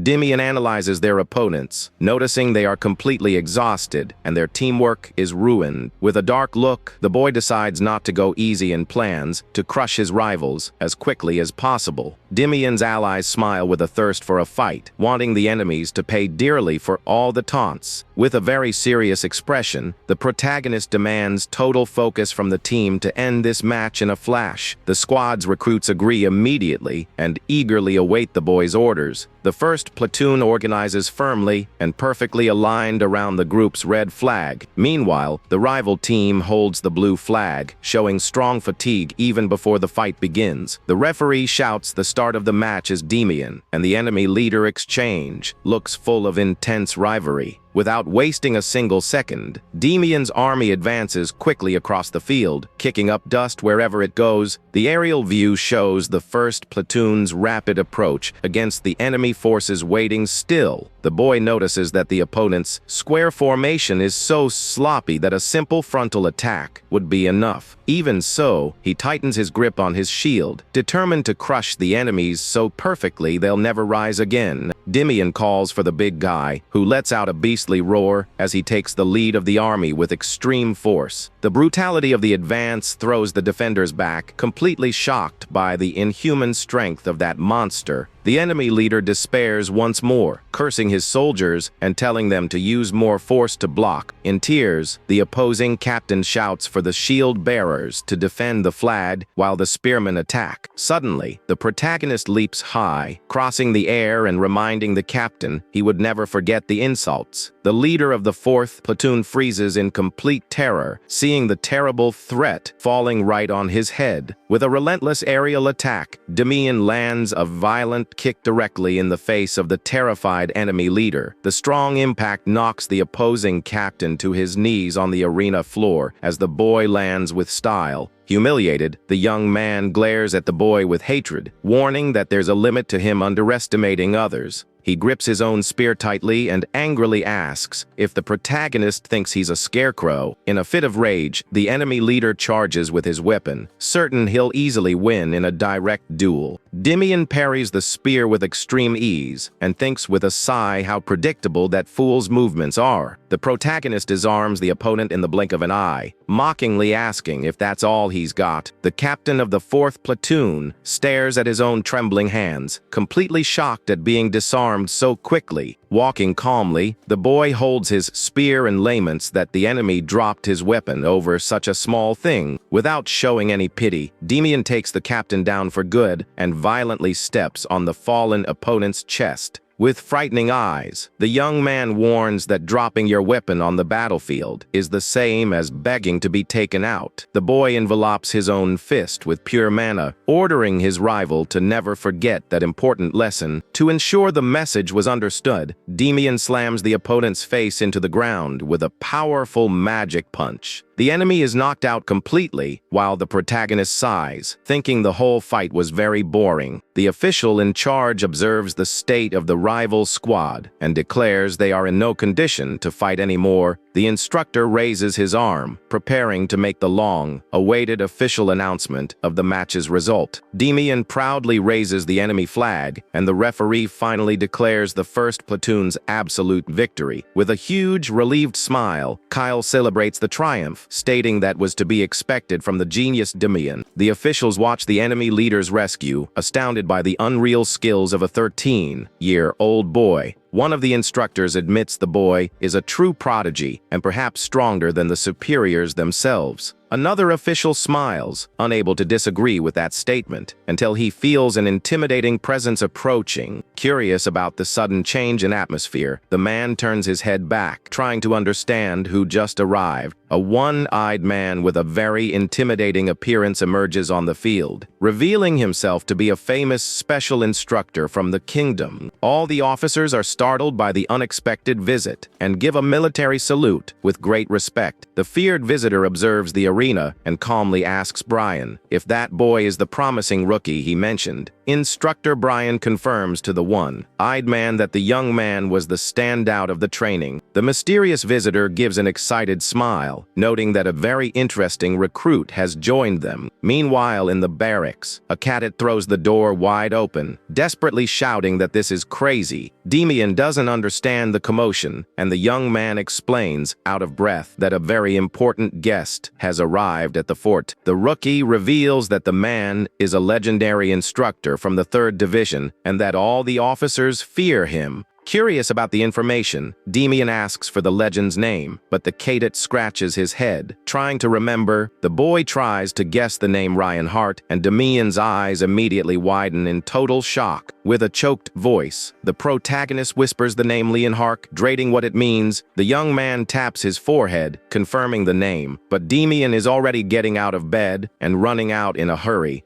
Not understanding a thing, his colleague asks where Damian is going in such a rush. Ignoring his friend, the boy runs desperately through the empty corridors of the military camp. He breaks into a cold sweat, thinking he needs to confirm with his own eyes if that man is really who he thinks he is. Damian skids to a halt in the hallway, paralyzed with surprise as he comes face to face with the one-eyed instructor. The man with the eye patch notices his approach, and Officer Raymond points, revealing that this is Soldier Damian. Raymond opens his arms in a friendly manner, saying they were just on their way to the barracks to see him. The boy immediately composes himself and gives a perfect military salute, shouting, "Glory to the kingdom." The one-eyed giant asks if his name is really Damian, and the young man confirms, stuttering slightly. Damian remembers that the 3rd Division manages the camp, but thought he would only see this man in the future. Looking at the giant, the boy gets emotional upon reuniting with the master, who had the greatest impact on his past life. The master reveals he traveled here just to meet the recruit that the strict Raymond praised so much. Leonhardt observes the young man intently and notices that he already practices a decent mana training method. Praising the boy's spear technique, the Lord asks which unit he wishes to join after training. The young man gulps, hesitating for a moment before answering his former master's question. With a confident smile, Damian declares that he plans to join the feared and deadly Neocolis unit. The officer panics, asking if he's lost his mind, while the one-eyed man's eyes widen in surprise. The Neocolis unit is the most brutal division that faces monsters in the forest and suffers many casualties annually. Leonhardt questions why he chose such a difficult place, and the boy replies that he'll get stronger there. Liking the attitude, the master offers to write a recommendation for the knights. Startling the officer, Damian says thanks but declines the noble offer, assuring him he needs to go to the 3rd Division to find someone. Respecting the boy's firm decision, the one-eyed man tells him to return to the barracks to rest his body. Desperate, the officer grabs Damian and asks if he has any idea of the golden opportunity he just threw away. Raymond begs the visitor to try and convince the recruit again, thinking the boy made a terrible choice. Leonhardt denies the request, claiming the officer clearly didn't see the burning determination in that boy's eyes. The one-eyed master lets out a laugh, finding it all even more intriguing since he's only 13 years old. He asks the officer to leave the boy alone, knowing their paths will cross again in the future. The next day, the awaited final of the tournament between the 1st and 3rd platoons is about to begin. Damian motivates his team, assuring them that no other troop in the camp is capable of defeating them now. Kyle clenches his fists and agrees with the boy, feeling very confident in his squad's brute force. With a predatory look, the young leader smiles and orders them to crush their rivals, just like they always do. The two troops position themselves in the arena, while the referee announces that the 3rd platoon will start on offense. Damian shouts the order and raises his hand, calling his allies to assume an immediate defensive formation. The 1st platoon raises its barrier, and the rival leader Gerard notices. It's the same imposing defense from yesterday. Gerard whispers to Apple, reminding him that the blonde boy's role will be absolutely crucial for the plan to work. The opposing leader shouts the order to advance, and his shield bearers charge fiercely against the enemy barrier. The formations collide abruptly with a violent crash that makes the shield bearers grit their teeth from pure force. Damian tells his allies to push back, and Gerard smiles, realizing they took the same bait as before. When his warriors start to give way in the test of strength, the 3rd platoon's leader shouts Appel's name. Suddenly, the enemy formation opens right down the middle, revealing the isolated blonde boy with spear in hand. Damian is confused to see the opponents giving up their own defense and wonders what they are plotting. The blonde boy wields his spear and prepares to begin his offensive move against Damian's platoon. The young warrior strikes one of the opponent's shields with great force using his spear. Damian watches the action, his eyes widening and breaking into a cold sweat as he notices the enemy's charge. Gerard shouts excitedly that the blonde boy's attack was a success and tells the platoon to advance through the gap. Kyle takes the lead of the attack and braces for impact, warning that he won't let them pass. The big guy uses all his brutal strength and blocks the advance, clashing shields violently. Damian sighs in relief that Kyle managed to stop the enemy in time before the breach. The protagonist mentally praises Apel, impressed by his strength in pushing back the defenders. Apel retreats, surprised by the big guy's strength, questioning what that monster is doing on the field. The blonde boy notices Kyle's frightening gaze fixed on him and concludes that things have gotten difficult. Damian had ordered in the barracks for the brute not to take his eyes off Apel for anything. The big guy had no idea who the opponent was, but agreed with the young man's strategy. With a macabre smile on his face, Kyle finally finds and locks his sights on the young blonde boy. Gerard asks if Apel can break through the barrier, and he confirms that he'll have to. The prodigy reflects that he can't beat the monster with brute force alone and changes his tactic. He decides to use his magic aura, enveloping the spear's shaft with an intense blue energy. The blonde boy jumps and attacks the big guy with a devastating blow, trying to break his defense. Kyle withstands the powerful attack, taking a few steps back under everyone's shocked gazes. Apel smiles with determination and warns that he'll keep striking nonstop until the brute gives way. The big guy grits his teeth, feeling the absurd pressure and the blonde boy's impressive strength. Apel continues to attack relentlessly, delivering multiple blows to the monster's barrier. With a majestic spin and his spear glowing, the young man announces that this will be the final blow. Kyle cowers behind his shield and prepares to withstand the tremendous impact of the magic attack. Damian finally springs into action, sliding next to the big guy with his own shield. The protagonist blocks Apel's magic attack,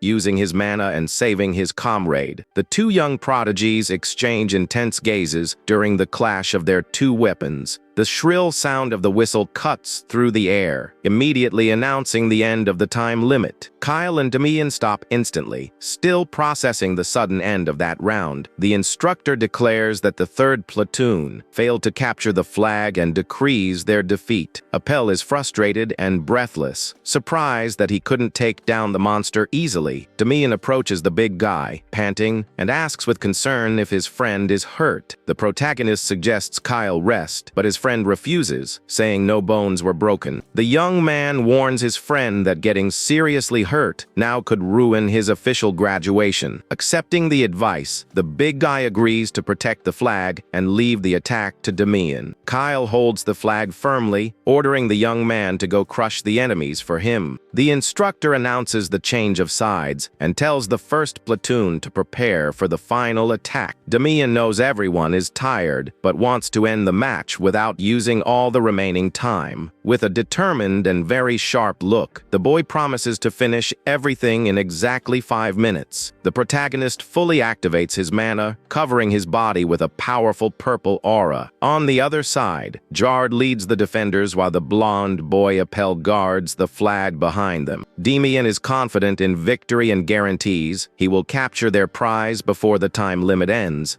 The two great armies face each other on the vast battlefield, awaiting the order. The young hero holds his spear firmly, knowing this is the last match of the competition. He reflects that he has done everything as an interim leader and now needs to prove his individual worth. Damian is ready to make the best possible impression on the strict instructors of the fort. With a smile on his face, the protagonist decides he will show his full power as just Damian. The young man plans to defeat Apel and secure his recommendation as the camp's greatest talent. Damian notices that Apel is personally guarding the flag due to his extreme exhaustion. The boy holds his spear, prepared for a direct and straightforward confrontation against the blonde boy. The instructor waves his hand and shouts, giving the signal for the awaited final match to finally begin. Damian orders everyone to advance at maximum speed from the start, focused on following his lead. Damian's platoon advances at extreme speed without breaking formation, leaving the enemies completely frightened. The rival leader Gerard senses the danger and shouts for his men to raise their shields against the boy.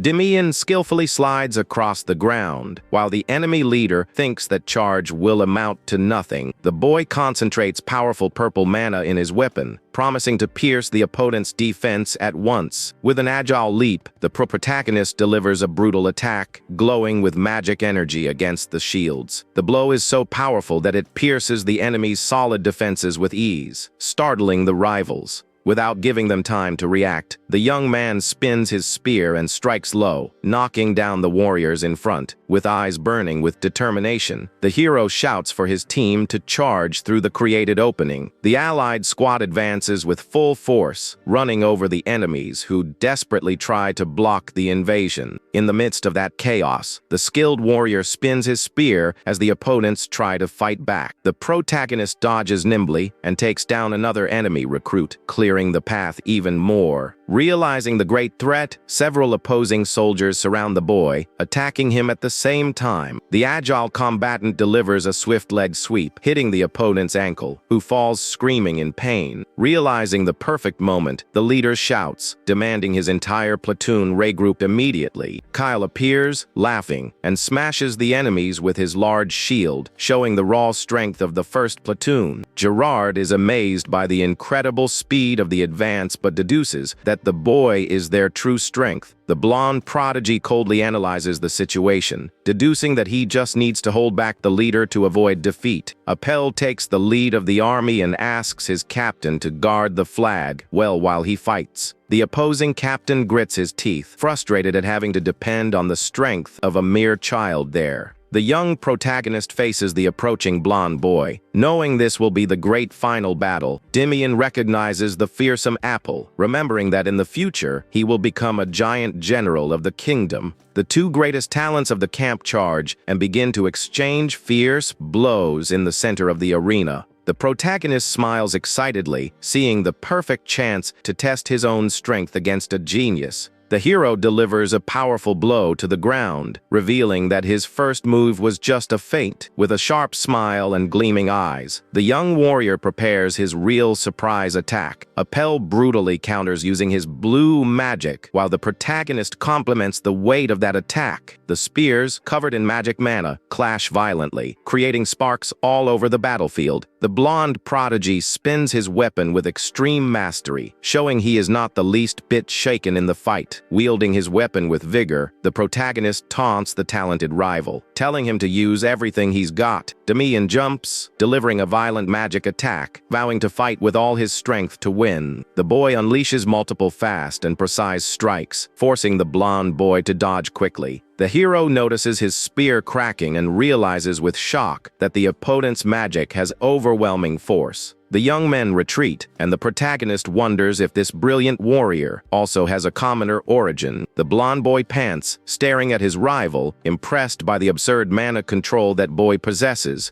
Appel sees his opponent as a gigantic wall, fearing such magical power in a simple camp. Exuding a lot of confidence, the leader of the first platoon calmly announces that he will end this. The hero charges furiously with his spear engulfed in magic energy, warning that his rival won't be able to block. The brutal charge completely shatters the young prodigy's defenses, sending him flying. The blonde warrior falls face first into the damp earth, cursing his weakness for losing the group's flag. With the base completely vulnerable, the coveted blue flag flutters, swaying in the strong winds of the arena. Damian rips out the banner and raises it to the skies, shouting his team's great victory at the top of his lungs. Fallen on the ground, the young prodigy watches his powerful opponent celebrate while he pants, completely exhausted. Walking serenely, the victorious protagonist approaches his talented adversary on the ground. The boy extends his hand in a fine gesture of respect, and the rival smiles, vowing to win next time. The protagonist smiles, proposing they fight together in the future, as it would be very difficult to defeat him a second time. The hero wonders if this defeat will make the blonde boy train even harder, becoming a frightening monster in the future. Putting the future aside, the young leader prefers just enjoy the taste of this sweet victory with his allies. The experienced instructors watch it all, amazed by the boy's strength, vowing to train everyone hard. The legendary one-eyed master smiles, satisfied with the immense talent of his former student. Agreeing with the idea, the recruits cheer with great emotion and toss their beloved hero into the air, celebrating the long-dreamed-of achievement. Kyle's eyes widen, unable to believe the abundance of food before him. The luxurious banquet with meats proves that winning the competition was worth it. Damian watches his allies devour everything with great excitement and hunger. The young man silently laments that his former master has already left. Instructor Raymond approaches the table, asking if he can sit down. He asks if Damian still wants to refuse Leonhark's great offer. With a friendly smile, the officer laments the loss of this great chance. Raymond gets the boy's attention, revealing a very important detail. He says that the famous master also made the same offer to Appel. Damian calmly replies that Appel's life belongs only to him. The officer bursts out laughing, calling the boy a drag for being so serious. Realizing the boy's firmness, the instructor gives up trying to convince him. Raymond raises a beautiful goblet to make a grand toast to the recruits. The instructor congratulates everyone for their effort, wishing them a bright future. Everyone raises their goblets in celebration, shouting glory to their great kingdom. Time flies by, and the third and final week of training begins. The recruits train intensely with their spears under the officer's shouts. Damian happily observes that the attitude of all the soldiers has changed for the better. The rivalry of the great competition served to motivate the entire camp. After much effort, the officers finally announce a short break. Kyle pants from exhaustion and asks if the young leader has heard the gossip yet. The big guy says that many rookies from the 4th platoon were kicked out. He laughs, saying that the arrogant rival leader ran away like a coward. Damian pulls his friend's shirt, reminding him that's not the most important thing right now. The young man warns that they still need to secure good individual scores. The protagonist remembers that everyone there dreams of an easy life in the palace. He warns that the few administrator positions create fierce competition. Kyle agrees, saying that the vast majority enlisted for the same reason. The brute despairs, asking if Damian also wants the palace. The boy calmly breaks free, denying any interest in that path. Damian warns that the bureaucratic job would keep the big guy cooped up all day. Kyle considers that it would be suffocating, but thinks they should try for the best post. The leader warns that an active guy like Kyle would go crazy in a single month, understanding the sensible advice. The warrior asks where the young man will go. Damian reveals with great firmness his desire to go to the Neocoles unit. The giant freaks out, shouting that the young master has completely lost his mind. Annoyed by the commotion, the protagonist kicks his gossiping friend's shin. The brute falls to his knees, laughing and saying he already suspected it. With a huge smile on his face, he praises his partner's adorable craziness. Time runs out, and the group celebrates having one less rival for the palace spots. The intense month of training finally comes to an end with the grand speech. Damian smiles in relief, feeling that the arduous month passed in the blink of an eye. The commander concludes the ceremony, wishing a great future for everyone there. Suddenly, the surgeon in charge turns his head and calls the protagonist's name. The young men quickly get into formation, giving their last official salute. The surgeon announces the most awaited moment to call the best recruits. The young men swallow hard, anxiously waiting for the champion's announcement. The officer crowns Damian as the absolute leader, sparking a celebration among his allies. The brilliant blonde prodigy is announced next as the runner-up. The talented warriors take their place on the elite podium, ending the brutal event. The instructor asks the top 5 to follow him to receive a weapon from the armory as a grand reward. The The officer says they can choose any item from inside, starting with the Grand Champion,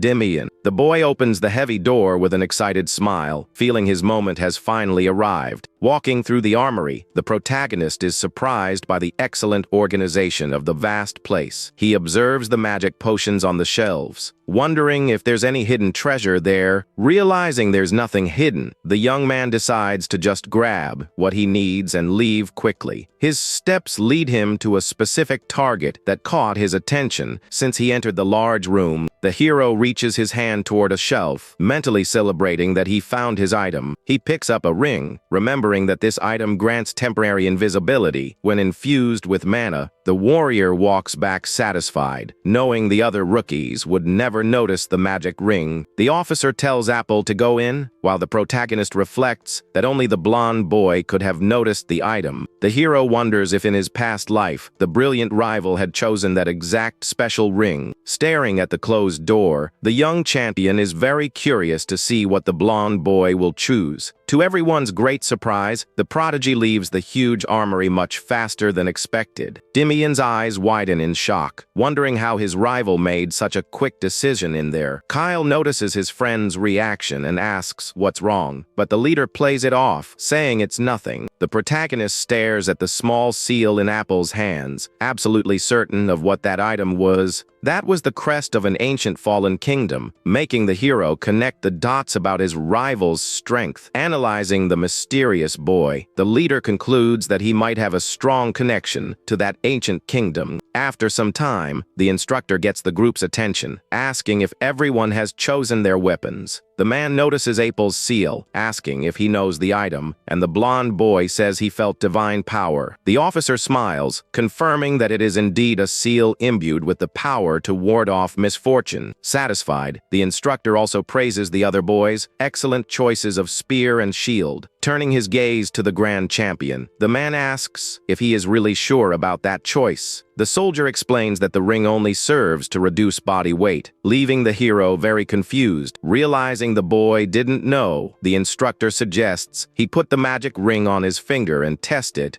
Damian does an agile leap and smiles upon noticing he became much lighter and faster for future battles. The officer asks what he thought, and the young leader thanks him, saying the item exceeded his expectations. With a sharp smile, the boy discovers that the invisibility combined with the lightness makes it an A-rank item. The instructor ends the matter, telling everyone to go back and fill out their enlistment forms. In the room, the recruits start writing, and the officer tells the champion to fill out his as well. With the quill in hand, the skilled warrior writes with firmness that he wishes to go to the Neocolits unit. The man watches the boy, mentally lamenting that he refused the glorious order of knights. Without hesitating for a single second, the young man finishes the form and hands it to his superior. The instructor asks the prodigy to be very careful, as that chosen destination is extremely hostile. The officer praises the boy's hard work, and the hero thanks him deeply for everything he learned there. The young leader leaves the instructor's room, walking alone through the quiet corridors of the camp.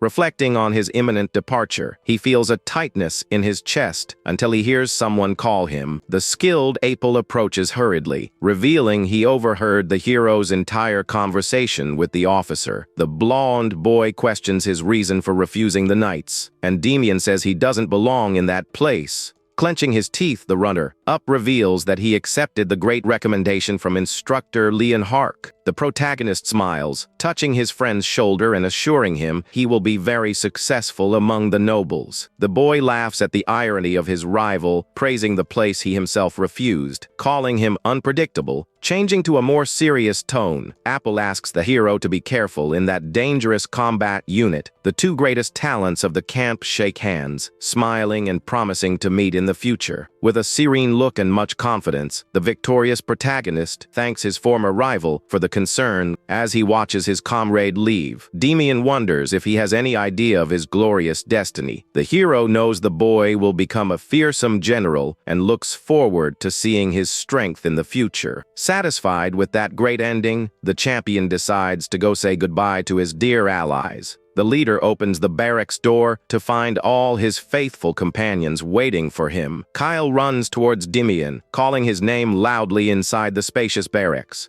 The big guy hugs his friend, saying he thought he would leave without saying goodbye to anyone. The young protagonist smiles, saying they will see each other much sooner than he can even imagine. Kyle smiles widely and asks all the recruits to pay close attention to the leader's words. Damian thanks everyone for following his leadership and asks them to continue doing their best. The boys cheer with joy, wishing him much success and promising to meet up later. After the warm farewell, the hero walks silently with his heavy backpack on. Suddenly, a sweet voice calls his name as he crosses the huge camp gates. The beautiful Deal smiles friendly, reintroducing herself as a member of the Great Hamo Guild. The boy remembers when he visited the imposing guild building to conduct his business. That day, the employee read the contract, promising a great return on his investment. Reading the documents, the young prodigy was very impressed with that incredible organization. The attentive blonde offered space for questions, but the hero declined after seeing so much clarity.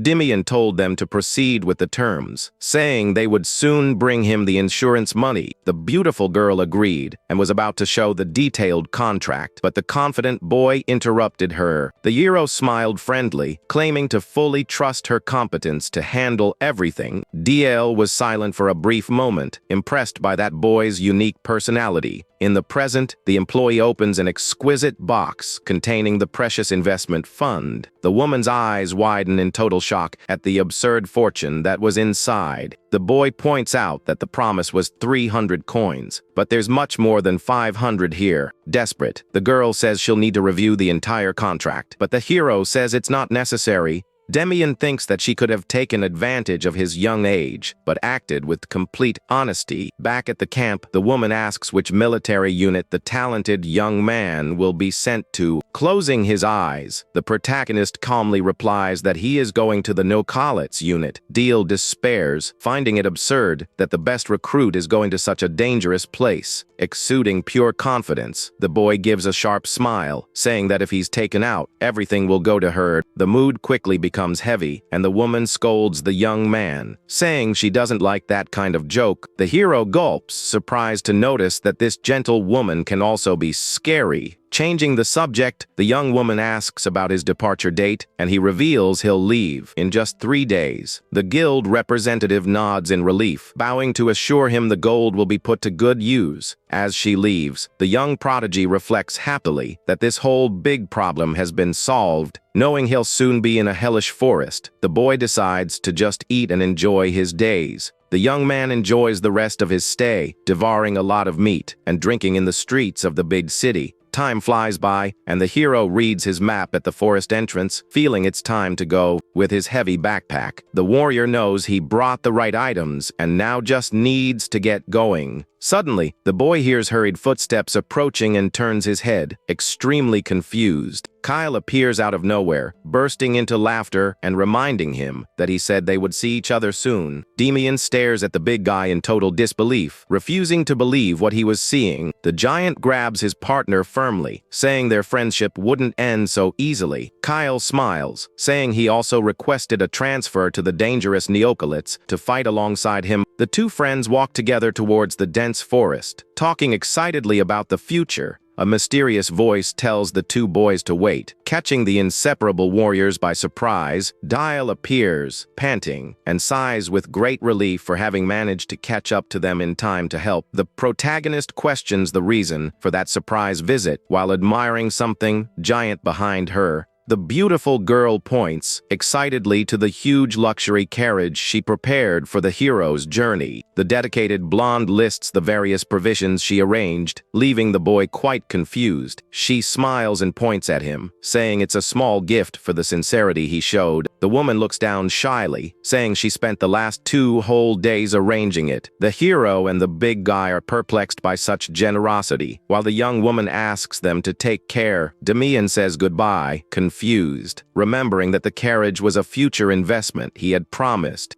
Damian bursts out laughing and concludes that the beautiful girl is a terrible liar, but much more interesting than he thought. The protagonist bids farewell to the young representative and walks calmly towards his destination with Kyle. With everything ready for the long journey, the two young warriors climb into the luxurious carriage offered by the guild. The beautiful blonde watches the imposing carriage move away on the horizon, silently wishing them good luck. The huge vehicle moves quickly through the arid lands, taking a shortcut to the brave soldiers' final destination. Kyle almost gets sick from the strong jolts of the road, while the leader deduces they would have been done for if they had come on foot. The duo spots the garrison guards, realizing they've finally arrived in Urkel, but finding the empty streets strange. Damian stretches his tired body and deduces that the residents either fled from the monsters or are working in the forest. The boy remembers that the vast majority of residents survive only by harvesting medicinal herbs in that area. He knows the powerful plant is extremely poisonous, but becomes a great pain reliever after being refined. The young man jumps from the vehicle, remembering that the region cannot abandon the dangerous harvest to supply the kingdom. With heavy backpacks on, the determined protagonist calls his partner to go to their new base right away. The great friends walk silently through the dark and deserted streets of that strange, abandoned city. The big guy gulps, feeling a very heavy aura in the air and hoping it's not what he's thinking. The duo faces a huge, ruined fortress covered in a dark mist, confirming it's their new base. The hero doubts anyone could live in such a rotten building and notices a strong smell of blood in the air. Frightened by the place's atmosphere, the giant warrior warns his great friend that some people are approaching. The two young soldiers watch attentively as a strange and large group of men emerges from the dense fog. The mysterious troop turns out to be a squad of exhausted soldiers, carrying their severely injured comrades.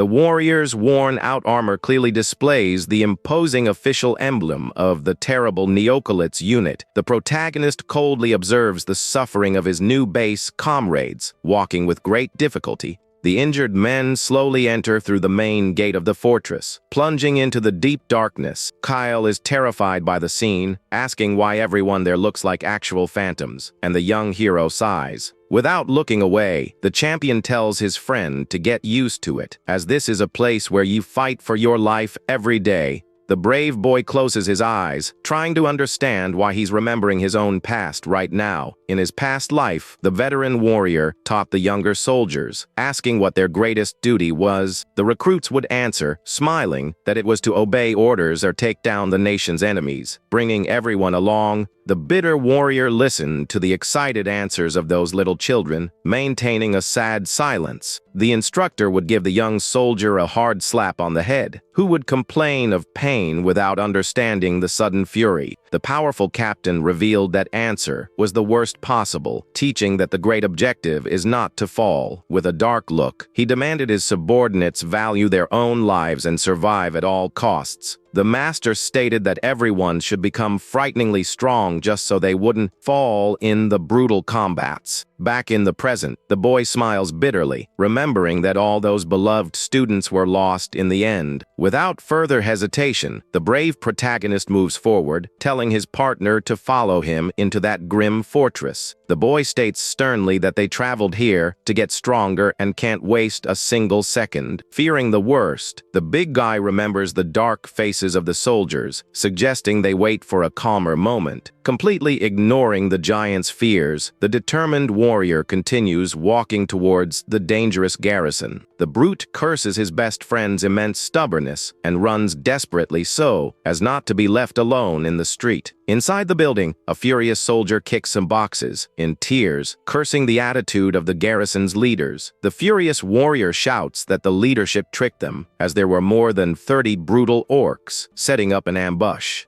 A man warns that his friend's arm is about to fall off and he'll be kicked out if he doesn't receive urgent medical treatment. The criminals sent to that cursed squad can never be expelled for mere injuries. The tragic fate for all of them is to rot forever in the cold dungeons or fight until they fall in that place. The only way out the nobility gives to the dirty military dregs is to be devoured by the dangerous beasts of the region. With great hatred, the man bellows that the poor injured young man will never be able to survive in the world without one of his arms. The wise and serene Commander Tar appears, telling them to calm their nerves and find a good doctor and a strong priest. The soldier despairs, asking if the captain has forgotten the absurd price those blasted holy mages charged. The great leader throws a heavy bag of gold coins on the bed, telling them to use it all to save their comrade. The subordinates shout in shock, knowing the leader was saving that for his sick mother, but the man just smiles. The entire platoon looks at the humble and brave officer, overcome with great sadness for the pain of not being able to help more. Several other soldiers also approach the bed, throwing in their precious savings to help. The youngest member of the squad offers his coins, while a veteran yells at him. The older soldier tells the boy to keep that money to buy new boots for himself. The boy starts to cry, clutching the coins and saying his colleague got hurt because of him. With a gentle look, the veteran praises the boy while Commander Tar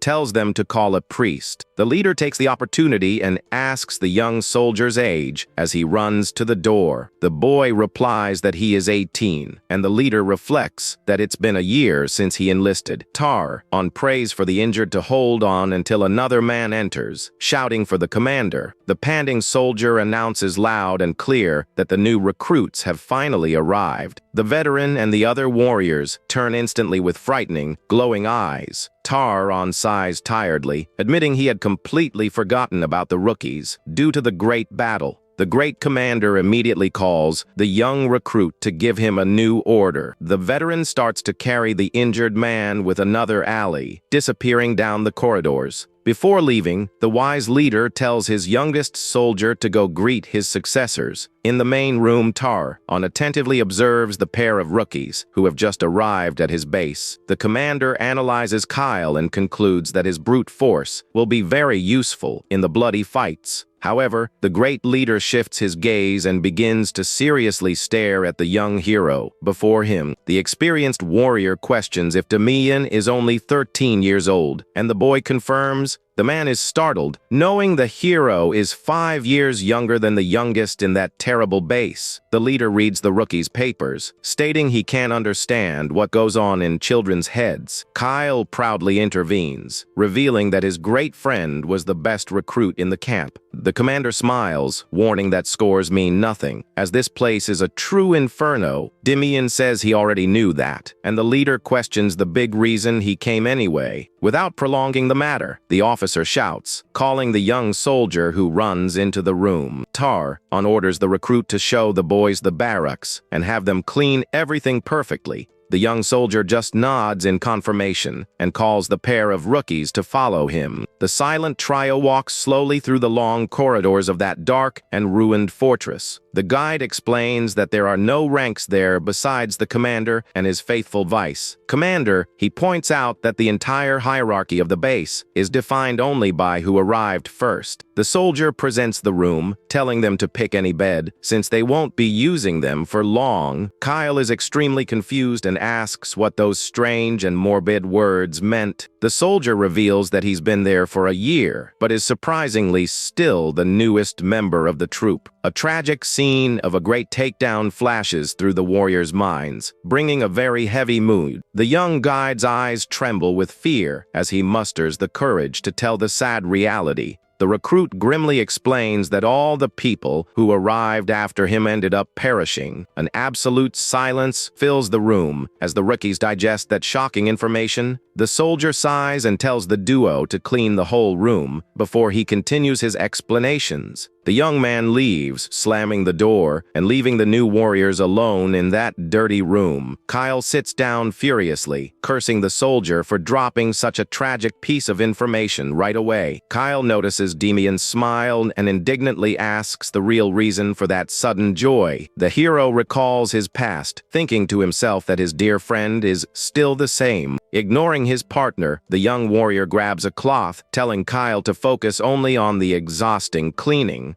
Damian analyzes the mess, smiling and saying that if they have to clean, they'll do the job right. With a wide and excited smile, the protagonist declares this will be their first great mission. The hero tells his partner to make everything spotless, while Kyle yells in revolt that he's not a cleaner. In the silent canteen of the garrison, the young soldier sits alone, exuding deep worry. The boy closes his eyes tightly, admitting to himself that he is very afraid of everything. He recalls how painful it is to see new friends arrive and fight together in the bloody battles. The past comes to mind as he remembers asking a former recruit to watch his brutal fight. On that fateful mission, the soldier asked his dear friend to stay behind in total safety. The fallen soldier realizes too late that a single moment of inattention on the battlefield costs you your own life. The fallen warrior reflects before the mangled bodies and graves that the Neocolits unit is exactly this kind of place. With a fixed and empty gaze, the soldier confesses he stopped looking after the rookies because he knew they would all perish anyway. Diana looks at the newly arrived pair, admitting that their presence deeply bothers him, especially the boys. Sitting in the workshop, the young man reflects that the boy looked at him with great familiarity until he was interrupted by the base's blacksmith. The young soldier gets up, thanking him for the service, and leaves a few coins on the counter before grabbing his repaired boots.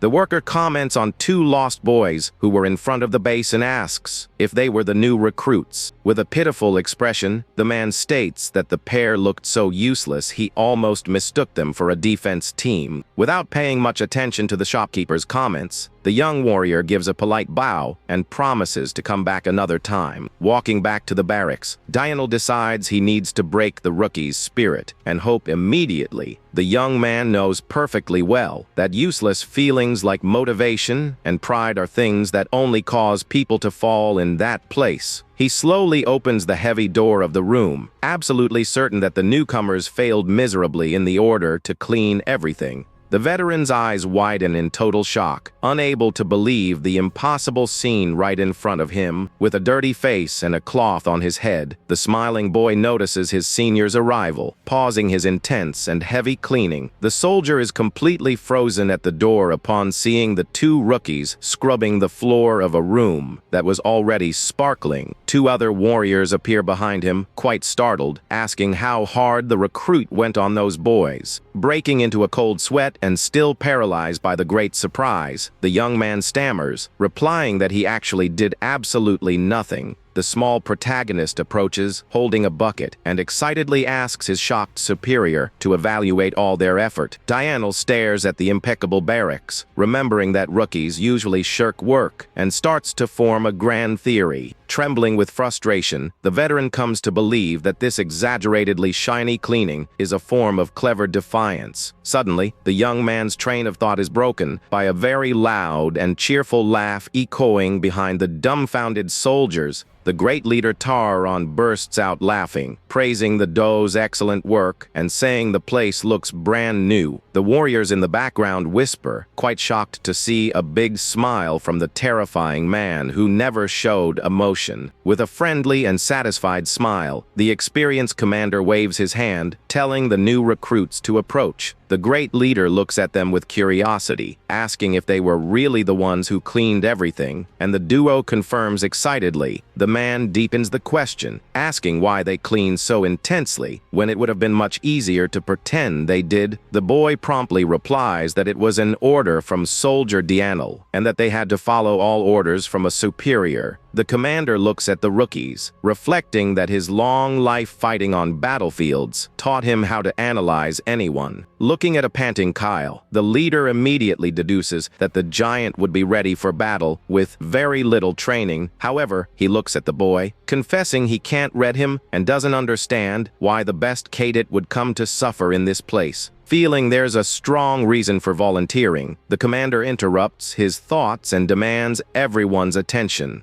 The experienced veteran takes a step forward in the sparkling room and faces his silent soldiers who await more orders. With great firmness, the leader pulls the two recruits close, announcing they are the youngest of the bunch and telling them to welcome them. During the cold night in the dark barracks, the soldier lies in his bed and quietly asks Damian if the war will ever end. The brave boy is silent for a moment before calmly replying that the conflict would end if they surrendered. The downcast veteran closes his heavy eyes and sadly asks the boy to promise he won't fall before him. Back in the present time, Damian asks if his friend ate something bad to be talking nonsense. and the partner insists on the promise. The calm boy smiles, resting his head on his arms, and thinks to himself that he kept that old promise in a twisted way. A sad memory shows the veteran's body pierced by enemy blades, falling right in front of the shocked protagonist. In that bitter moment of the past, the powerful young warrior glared at his brutal opponents with absolute hatred in his eyes. The furious hero leaps, spinning his spear with full force to decimate the culprits and show that he really did outlive his friend. Returning to the present time, the shaken recruit focuses on the ceiling of his silent, dark room and quietly curses in frustration.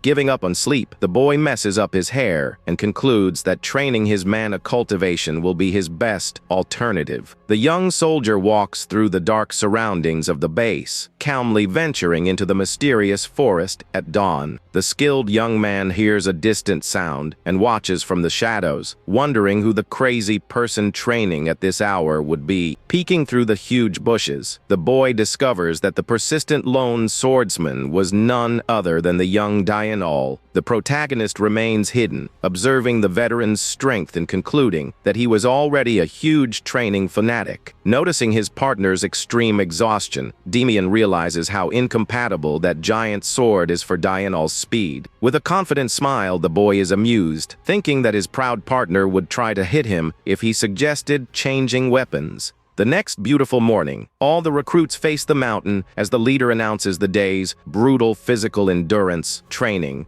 A warrior smiles, saying he's bored, and proposes a bet to his colleagues on the rookies' endurance. The veterans start throwing their silver coins, betting that the poor boys will pass out before the training is over. Kyle notices the activity and gets furious when he realizes the men are actually using them as betting targets. Damian observes that no one tries to stop this behavior, reflecting on how messed up the atmosphere of this place is. Ignoring his partner, the young protagonist calmly walks towards the betting circle, leaving the giant confused. With a sharp and very innocent look, the brave newcomer approaches the group, asking to join the fun. The veterans are initially startled but soon break into a big smile, thinking they'll get money out of this kid. The hero confirms he has money but suggests slightly changing the terms of the contest, making the men curious. Showing a valuable gold coin, the prodigy bets that he will surpass everyone in the training and come in first place. The arrogant warriors laugh mockingly, finding the bet absurd and asking if he wants to add more. The veteran smiles, impressed by the fighting spirit, and agrees to hand over all the silver if the rookie really wins. However, the warrior demands that the pair of rookies wash everyone's laundry for a month if they lose the bold physical challenge. The leader of the rookies accepts the huge risk, but asks to include just one more small condition in this big bet. The boy demands a month of free time during training if he wins, leaving the men shocked by such audacity. Suddenly, the commander appears right behind the soldiers and accepts the boy's absurd terms with a smile on his face. Walking across the yard, the great leader turns his head and immediately calls the name of the warrior who was guiding the boys. With a friendly and very firm smile, the experienced captain orders the young Dianol to also participate in this bet. The young man hesitates, quite surprised, and the man taunts him, asking if he's afraid of losing to a newcomer. Narrowing his eyes, the proud soldier denies the fear, stating it's just a huge waste of money to join this. Understanding his skilled subordinate's situation, the leader smiles, tossing a beautiful coin to pay his fee. The man looks at the protagonist and promises to honor the audacious agreement of free time if he humiliates the old veterans. Turning his head, the leader warns with a scary look that all the losers will face a terrible extra training.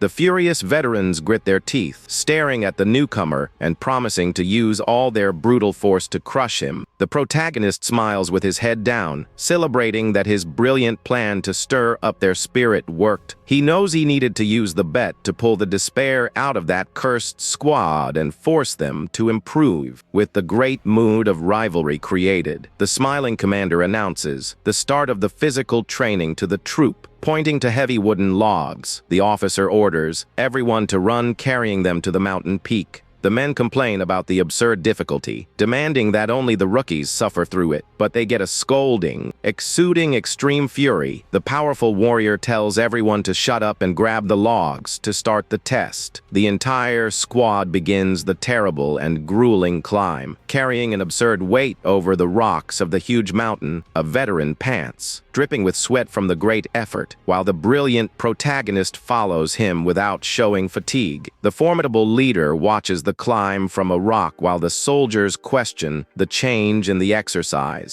An experienced soldier struggles to climb, deducing that the officer did this just to make the two arrogant cadets pass out. Still panting, the man turns his head to check if the boy passed out, but is startled to realize he's gone. Completely in shock, the exhausted veteran raises his gaze, fearing the painful answer he would find above. To the general despair of the troop, the young hero appears, jumping over rocks far ahead of the entire rival group. The protagonist sighs calmly and displays absurd strength, carrying the huge log with just one hand. Looking at his own hand, the brilliant fighter discovers that his wonderful magic ring also affects objects. With a beautiful smile of great satisfaction, the boy celebrates having made the perfect choice in the army's grand armory. Quite curious about the progress of his bold bet, the calm cadet turns his head to look for his opponents. The prodigy notices the group has fallen behind, but is impressed to see there is only one warrior catching up to him. The hero recognizes the hard-working Yahello, climbing the mountain with great hatred in his eyes, proving his rigorous training. From the top of the quarry, the calm and relaxed protagonist just watches the silent suffering of the determined, proud one. The persistent warrior grits his teeth, glaring at the boy, knowing he is very close to the great victory. Far away, a frightened soldier appears, desperately shouting for his formidable commander in the central area of the barracks. Drenched in sweat, the man points to the top of the large base, asking his busy captain to observe a very bad sign. The wise veteran's eye widens, freezing in deep terror as he spots and understands the reason for the soldier's despair. A frightening red flag waves over the building, indicating the worst degree of emergency that can exist in the world. At the fortress gates, a small group of villagers arrives, bringing an air of nightmare and dread to the entire squad.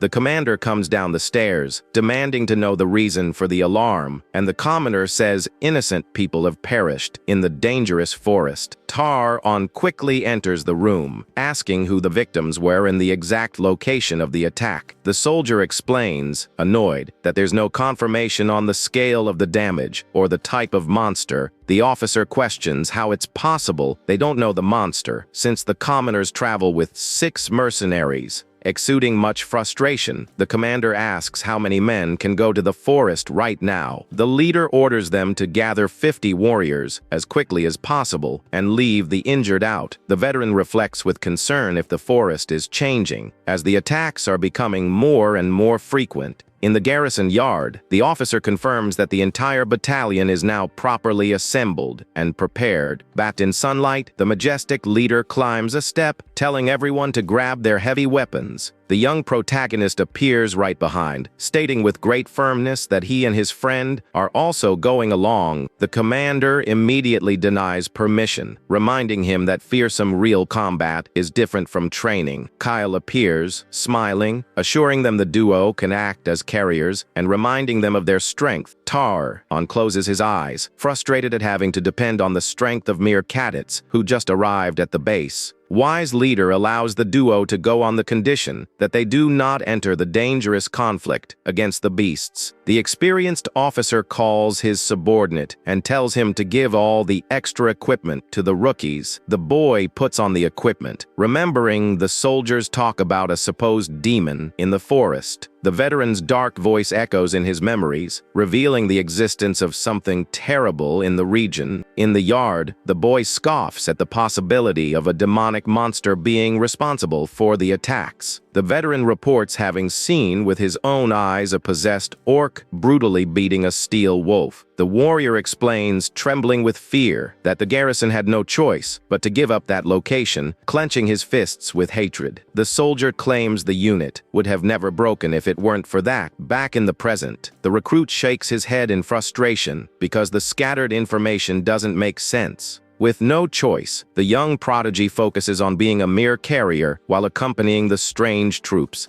the formidable commander shouts, demanding to know if all the strong soldiers have their equipment in order. The man starts walking, dictating that during the operation, they must consider any possibility of failure. The wise captain tells the battalion to avoid unnecessary dangers and focus entirely on coming back alive. The protagonist watches the squad march towards the great gates, celebrating the end of the long wait. With a slight smile and excited look, the cadet reflects that this will be his first real combat. Entering the dense forest, the leader orders the formation of groups of 3, telling them to search carefully. The captain calls the pair of rookies and tells them to follow him very closely for their own safety. The curious protagonist examines the environment, feeling that this restricted forest seems extremely normal. Suddenly, the young man's eyes gleam with alarm, feeling a terrible killing intent exuding in the air. As a great veteran of countless wars, the hero's instincts warn him that this scenario is very wrong. The young cadet tightens his grip on his large spear, feeling in his bones that this place is an absolute danger zone. Suddenly, a dreadful hiss echoes through the dark forest, paralyzing the entire battalion at that very moment. The garrison captain quickly turns his head, questioning if his valued scouts found anything. The panting scout runs towards his leader, asking him to immediately see the disturbing scene. In a clearing soaked in red, the tragic body of a collector and her mercenaries lie on the ground. The captain holds a discarded sword, analyzing that the scouting team must have been in great fear to flee. The leader looks at the thick, uprooted trees in the area, wondering what absurd creature could cause this. One of the soldiers points to the claws embedded in the hard wood, suggesting the culprit is a powerful bear monster. The officer immediately dismisses it, stating that no bear in that cursed region possesses such destructive power. A silence dominates the destroyed camp as everyone is confused, trying to solve the great mystery. Suddenly, the young rookie walks away, finding the huge and blood-red carcass of a red bear thrown aside. Analyzing the brutal wound on the beast's body, the boy concludes that the enemy's paws must be gigantic. The experienced young man points to the large trees, assuring that all of this perfectly explains the carnage. The skilled leader of the garrison praises the prodigy's analysis, asking where he learned to make such a reading. Without showing any emotion, the hero coldly lies, saying his beloved father was a formidable local hunter.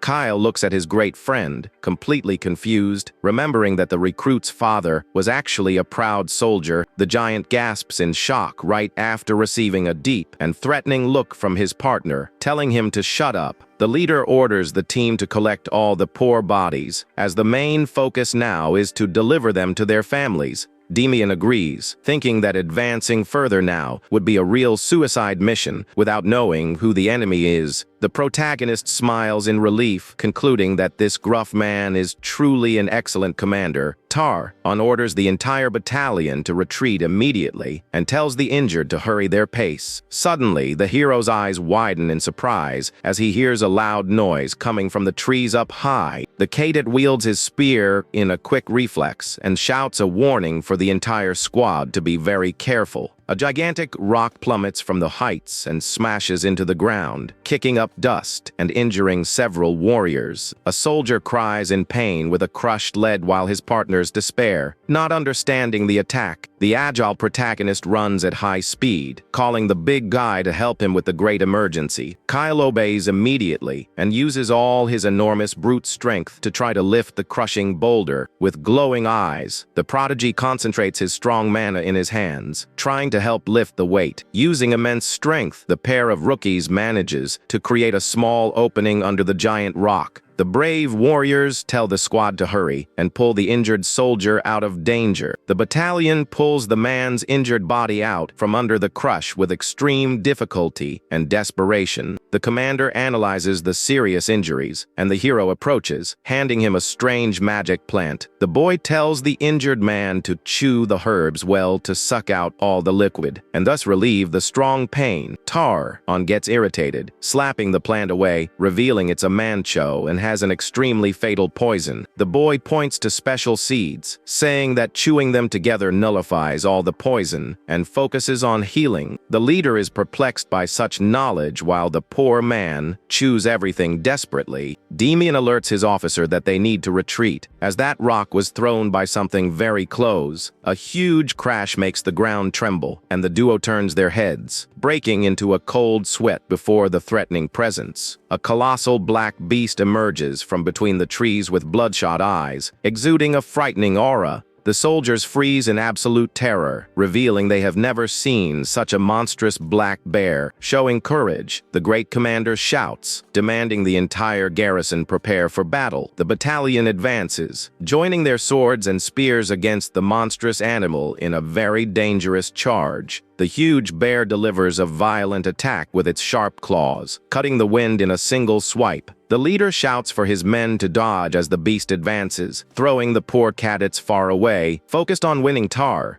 tells them to get the injured out of the way and orders a strong attack on the bear's legs. A fearless soldier wields his heavy axe, asking to take on the dangerous attack himself. The brave warrior swings his huge silver blade with all the fury of his body against the creature. The brutal axe hits the animal's leg, causing a strong, bloody impact in the center of the fight. The shock surprises the young man, revealing that the monster's tough hide didn't even suffer a serious scratch. The captain shouts, asking for focus, as he sees his subordinate frozen while the creature turns against him. Back at the camp, the leader tells the cadet to sit in the office for a very serious conversation. The man asks if he knows the real reason that Giant Bear has such strange black spots. The small recruit answers with great clarity, believing it to be a strong case of demonic corruption. Tar is startled, asking if the hero is referring to the fearsome forbidden powers of the dark mages. Breaking into a cold sweat, the captain questions if this means terrible mages are hiding in this forest. Damian dismisses a certainty, remembering that the dangerous energy could also come from an abyssal creature. Demonic energy comes from worship, and those who are exposed to it too much end up having a disastrous end. The hero reflects that the region had a demonic stone, but this was happening too soon. In his other life, the existence of this terrible stone was only revealed after the Empire scored the forest. With very trembling eyes, the boy thinks that this current disaster might just be the beginning of the ruin. The corruption grows stronger with time, so they must destroy the energy before it becomes a nightmare. Coming to his senses, the officer questions how the young man knows all this, and he lies, citing his late father. The suspicious captain approaches seriously, demanding the boy tell him the details of this story. He reminds him that the garrison needs all possible information to win, and the boy agrees. The next day, the sky dawns peacefully, and the protagonist wakes up complaining of severe body aches. The recruit sighs, exhausted from the previous mission, and tries to wake up his great partner, who is drooling in his sleep. Suddenly, a soldier throws the room's door wide open, shouting in shock about some big news. The man announces that the entire forest has been closed off to soldiers, and even to collection teams. The soldiers celebrate happily that for now, they will only be doing training without going on dangerous missions. Kyle notices his friend's tense expression and asks if he isn't happy about this moment of rest. The young leader hides his face, agreeing that the rest is great but questioning why it's happening right now. Heavy footsteps catch the boy's attention, who turns confused to see who is walking by. A soldier hides, watching the garrison march through the base, and wonders what those lazy people are doing there. In the commander's room, an important officer from the garrison waits, sitting with his arms crossed and a serious look. Tar approaches his desk, directly asking what brings the garrison to his dangerous base. The officer reveals that thanks to the report, the temple agreed to cooperate upon sensing a malevolent aura on the carcass.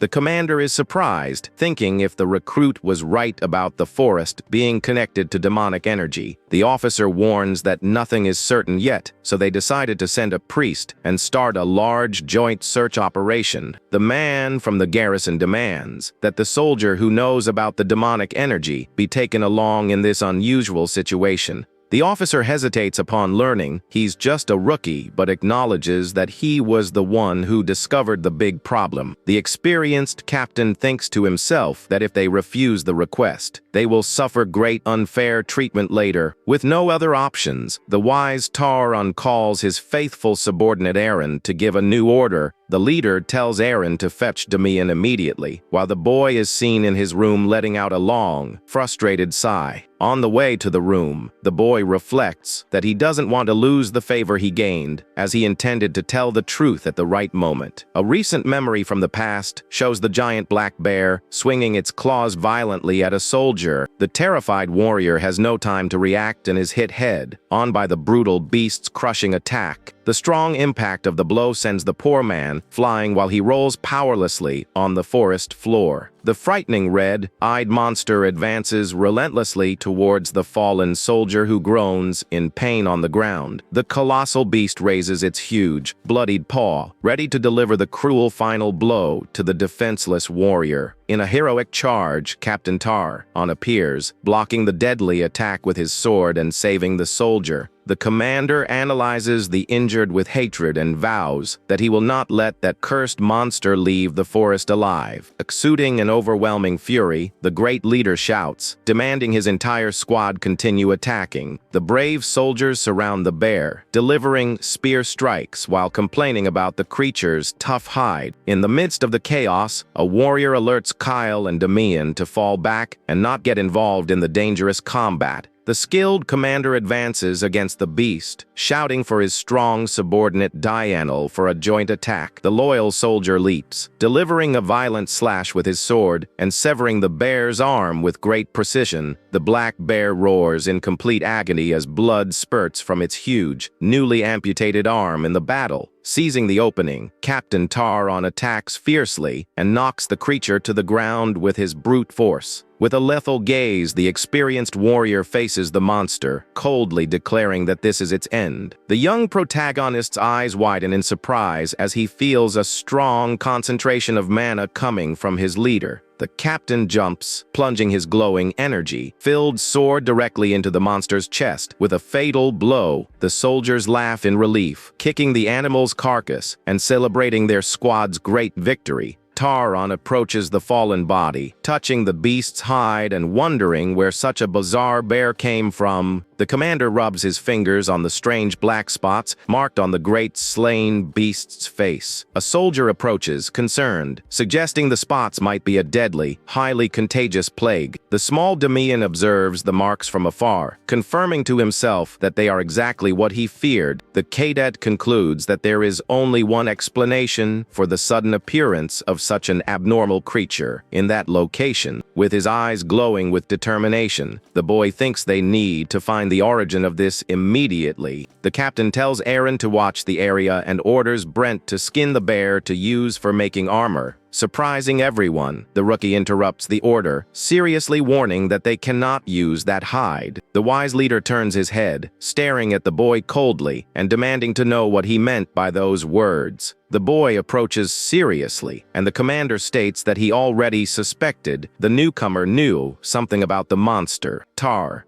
tells the squad to drop the hide to return to base and asks the young rookie to pay close attention. The captain demands the recruit follow him immediately while the soldiers observe the fallen beast in the forest. Back at the camp, the memory ends, and the great stone walls of the base once again dominate the scene. The hero finally arrives at the captain's room, noticing the garrison soldiers and wondering what they are doing there. The boy walks past the soldiers with a tense expression, internally hoping the situation isn't what he thinks it is. Commander Tar calls the boy, revealing that the operation in the forest is the main reason for calling him. Damian's eyes widen, quite surprised to hear from his great commander that he can simply refuse the mission. Commander Tar calmly explains that the recruit has the right to refuse if he doesn't want to participate. The young protagonist smiles and accepts the great mission, warning that if not now, it might be too late. The experienced commander steps back a bit, looking quite confused by the young recruit's sudden response. With a confident look, the boy states that his presence will greatly increase the chances of finding the monster. The garrison officer agrees with the idea, and the wise leader dismisses the recruit to prepare. The young hero shows a wide smile and thumps his chest, guaranteeing that he perfectly understood his new order. Walking in the yard, the commander asks with great concern if the boy will be okay going alone. The leader offers to send some veterans along, but the young man smiles, declining the help and preferring to go alone. The prodigy smiles very innocently, justifying that it will be much easier to escape alone if things go south. The experienced leader sighs heavily and demands that the recruit keep in mind that fighting is strictly forbidden. The boy assures him not to worry and promises to take the opportunity to gather many herbs for the group.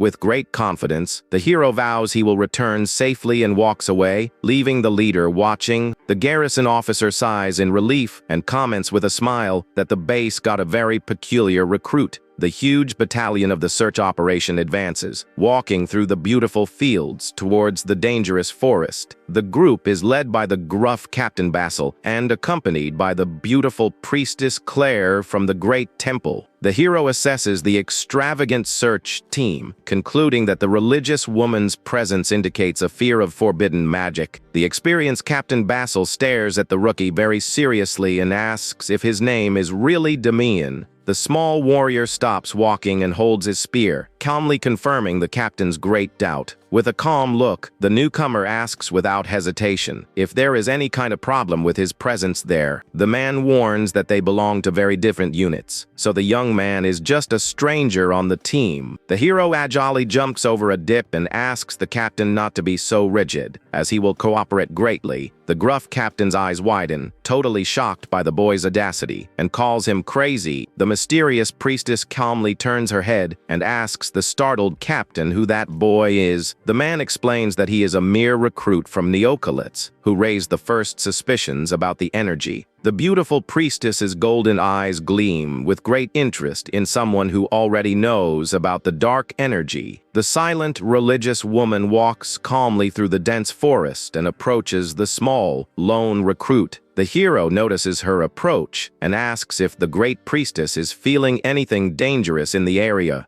The mysterious woman says he was the first to suspect everything and politely asks to talk. The beautiful religious woman looks at him with great curiosity, questioning how he knew about the demonic energy in the beast. The intelligent warrior observes the woman's gaze and quickly deduces that she is doubting him. The boy again uses the lie about his late father, and the priestess asks to hear more details. The woman wants to know if he saw the great carcass, and the recruit confirms he saw it with the high priest. The young man explains with great firmness that he knows the region well, but that strange creature was very different. He reports seeing the giant bear with black spots and completely irrational, suspecting the malignant poison. The suspicious religious woman questions if he also learned that from his father, and the boy just confirms that he did. The priestess calmly thanks him for the great answer, while the cadet agrees with a simple nod. The gruff Captain Basil interrupts their conversation, warning that the team needs to keep moving. The commander shouts, ordering everyone to advance deeper and report anything suspicious in the forest. The huge garrison battalion obeys and begins to clear its hard path through the dense undergrowth of the place. The skilled protagonist scratches his head, looking very bored from just walking behind the soldiers. The boy goes down a small embankment, deciding to leave the great search mission entirely to the garrison. Hiding in a large bush, the recruit wonders if he will need to go deeper to find what he is looking for. Suddenly, two strong warriors from the search team spot the small soldier crouching in a clearing. The men run excitedly towards the hero, shouting and asking if he found the monster. The prodigy ignores the guards, admiring the rare white herbs and celebrating the great recovery of his mana. The panting warriors shout, extremely enraged, asking if the useless recruit came here to play around. The young protagonist turns his head, casting a sharp and threatening look at the two irritated warriors. With great coldness, the boy warns that they will end up perishing early if they keep talking such nonsense. Holding his spear, the hero says he only came to cooperate, and the search is the exclusive duty of the garrison. The guard gets angry, shouting that the young man scared everyone, and telling him to stop disrupting the search. Damian calmly smiles, warning that the garrison's level is pathetic if they get scared by so little. The soldier's eyes widen, completely confused and shocked by the boy's absurd audacity. Captain Basil suddenly appears, telling the two to stop that fight immediately. The man looks at the recruit, warning that this impulsive behavior harms the entire operation. Damian closes his eyes and calmly agrees to move only within the search area. The boy waits with his spear while the commander walks away, letting out a long sigh. The captain orders all members to drop their equipment and start searching nearby. Suddenly, a sinister noise from the bushes startles all the garrison soldiers. Several monsters emerge in the darkness, and the warriors prepare for the violent battle. The soldiers smile confidently, thinking it's just a common band of orcs, easy to take down. One of the guards notices something very strange and shouts in terror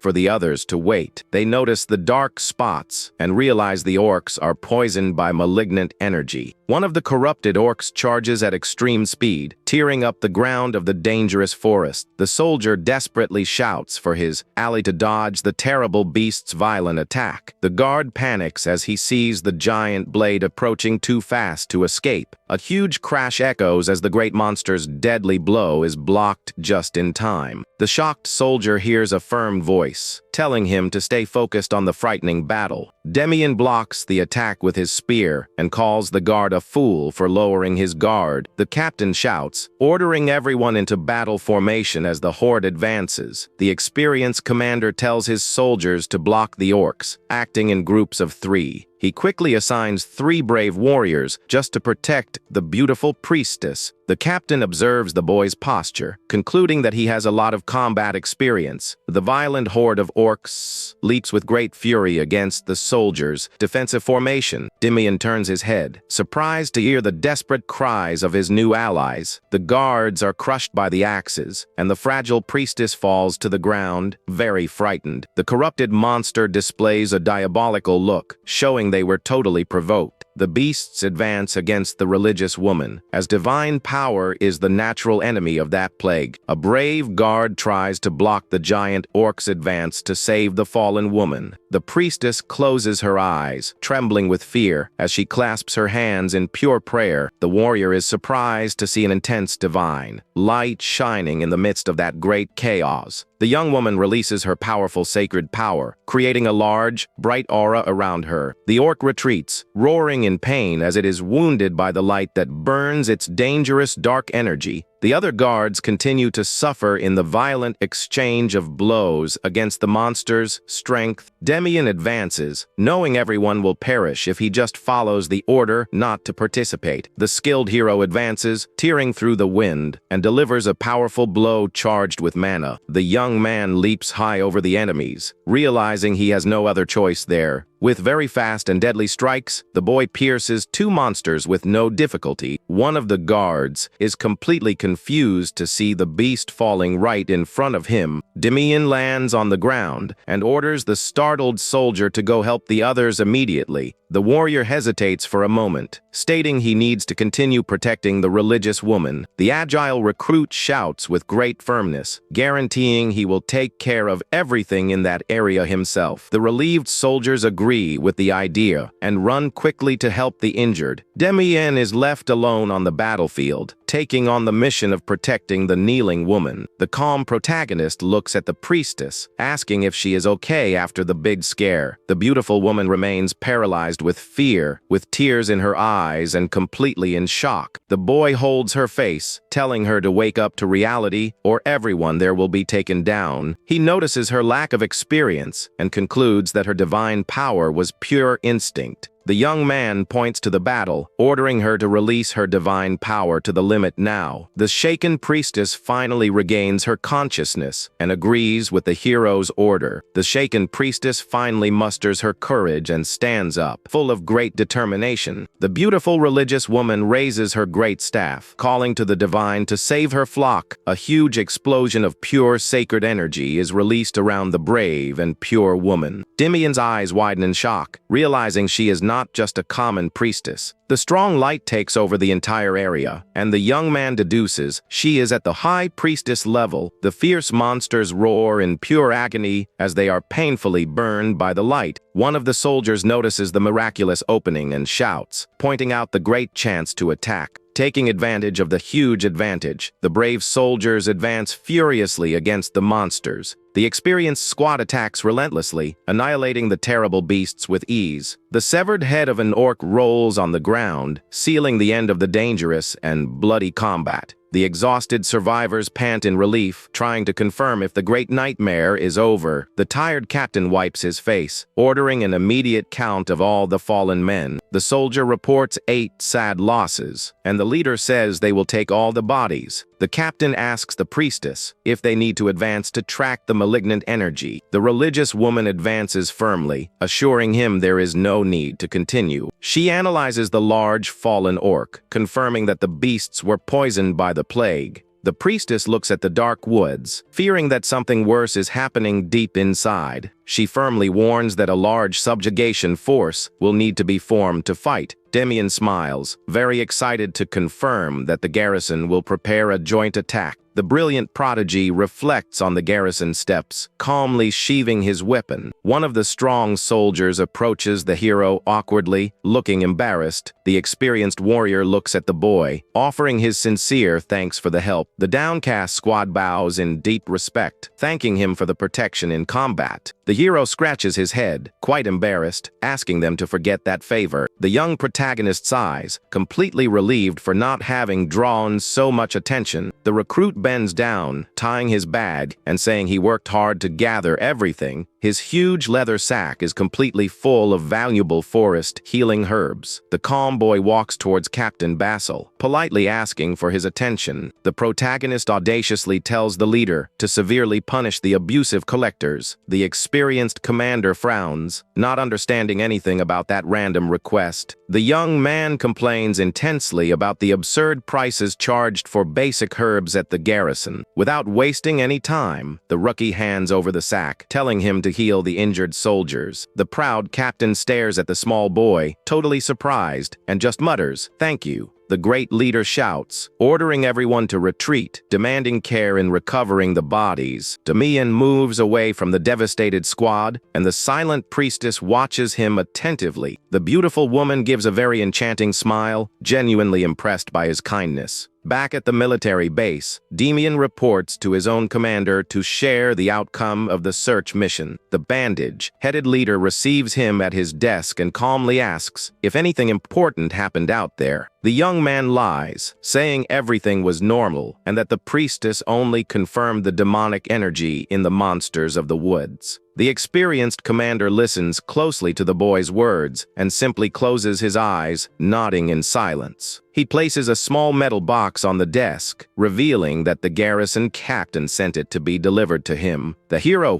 picks up the object, not understanding anything, and asks what it could be, but his leader says he has no idea either. The superior reveals that Basil promised to audit the collectors and guaranteed that the price of herbs in the region would drop by half. Damian flashes a smile of pure satisfaction upon realizing his complaint paid off and that he helped his comrades. The commander finally dismisses the young recruit, who gives a respectful salute before leaving the office. The leader looks thoughtful, resting his chin on his hand while watching the mysterious and skilled soldier leave. Back in the office, Captain Basil has a serious conversation with Commander Terran, stating that the new recruit is entirely out of the ordinary. Basil then reveals a big secret to his colleague, saying that the young rookie is already capable of perfectly manipulating the power of mana. Terran looks thoughtful, staring at the bag of herbs, and realizes the boy could have made a fortune if he had sold everything on the market.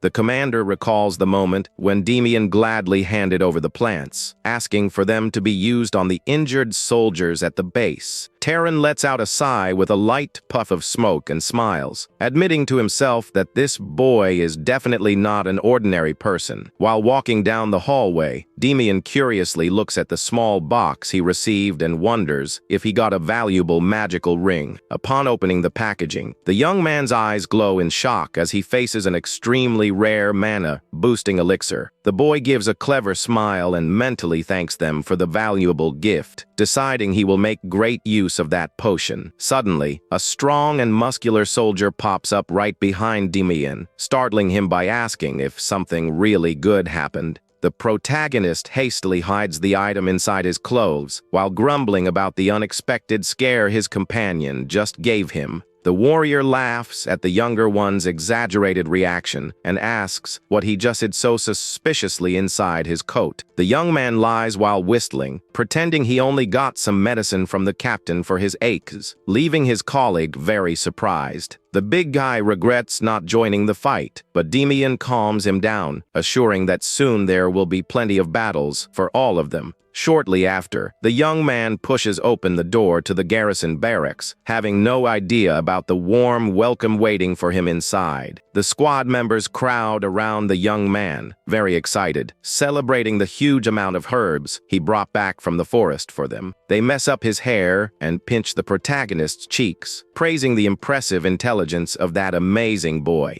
Damian awkwardly explains that the herbs in the city were way too expensive, which is why he decided to gather some to help his base friends. At that moment, an officer walks in, clapping his hands, and asks for everyone's attention to share some important news he just received. The leader formally announces that a large subjugation force will be sent to search the dangerous forest later that month. He adds that until then, everyone will have free time to train except for morning drills, which causes a big celebration among the group. One of the comrades asks the recruit what he plans to do during his first few hours off, and the boy falls into thought. While everyone celebrates, a gray-haired guy named Donald walks by in silence and heads toward the exit alone. Another soldier asks where he is going, and Donald coldly replies that he is just going to train a bit more on his own. Before leaving, Donald casts a sharp and mysterious look at Damian, leaving the protagonist quite confused by that attitude. His colleagues laugh at the gray-haired guy's behavior, commenting that he has always been, and always will be, completely obsessed with training. Outside in the training yard, Daniel angrily hurls his training sword onto the ground, showing great dissatisfaction with his progress. He rests on his knees, completely exhausted and frustrated for training nonstop without being able to see any real growth. The young man remembers his struggle in the latest battle and admits to himself that he clearly felt the weight of his physical limits. Distressed, he clutches his chest, thinking that if he stays weak like this, he will never become a true warrior. Suddenly, Daniel spots Damian running agilely toward the yard exit and decides to watch him very closely. He recognizes the path and wonders if the mysterious rookie is heading to that same isolated spot in the woods again. Daniel recalls that ever since the boy arrived, he always vanishes at the end of the day to secretly meditate amidst the wild nature. He also remembers the rumors about Damian's incredible feats and starts to suspect that the boy is hiding a very powerful secret.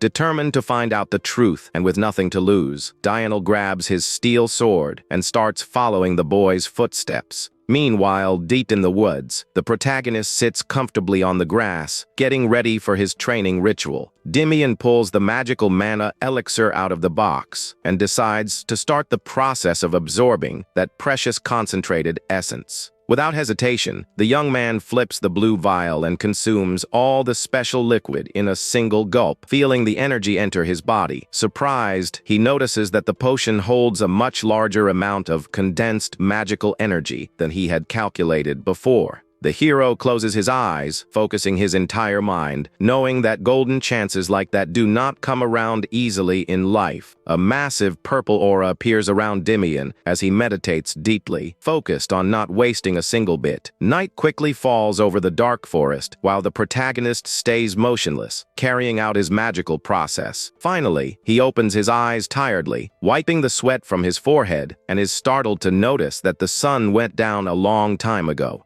The boy realizes the absorption takes a while because his mana channel is small and plans to expand it as fast as possible. Just then, a cold voice pops up right behind him, startling the young man who did not expect to find anyone at that hour in the dark woods. Dianol appears before him and questions why the young man spends so many hours meditating alone in such an isolated place. Damian gets tense and mentally blames himself for getting so focused that he failed to notice a rival approaching. He asks how his colleague found him, and Dianol confesses with a laugh that it would be impossible not to notice his mysterious nightly outings. The rival says he heard rumors about Damian defeating several demonic orcs all by himself, which increases his suspicion. Dianol slowly and firmly steps closer, placing his sturdy hand directly onto the metal hilt of his sword. He draws the sharp blade and challenges the protagonist, asking the two of them to fight right. They're using the peak of their true strengths.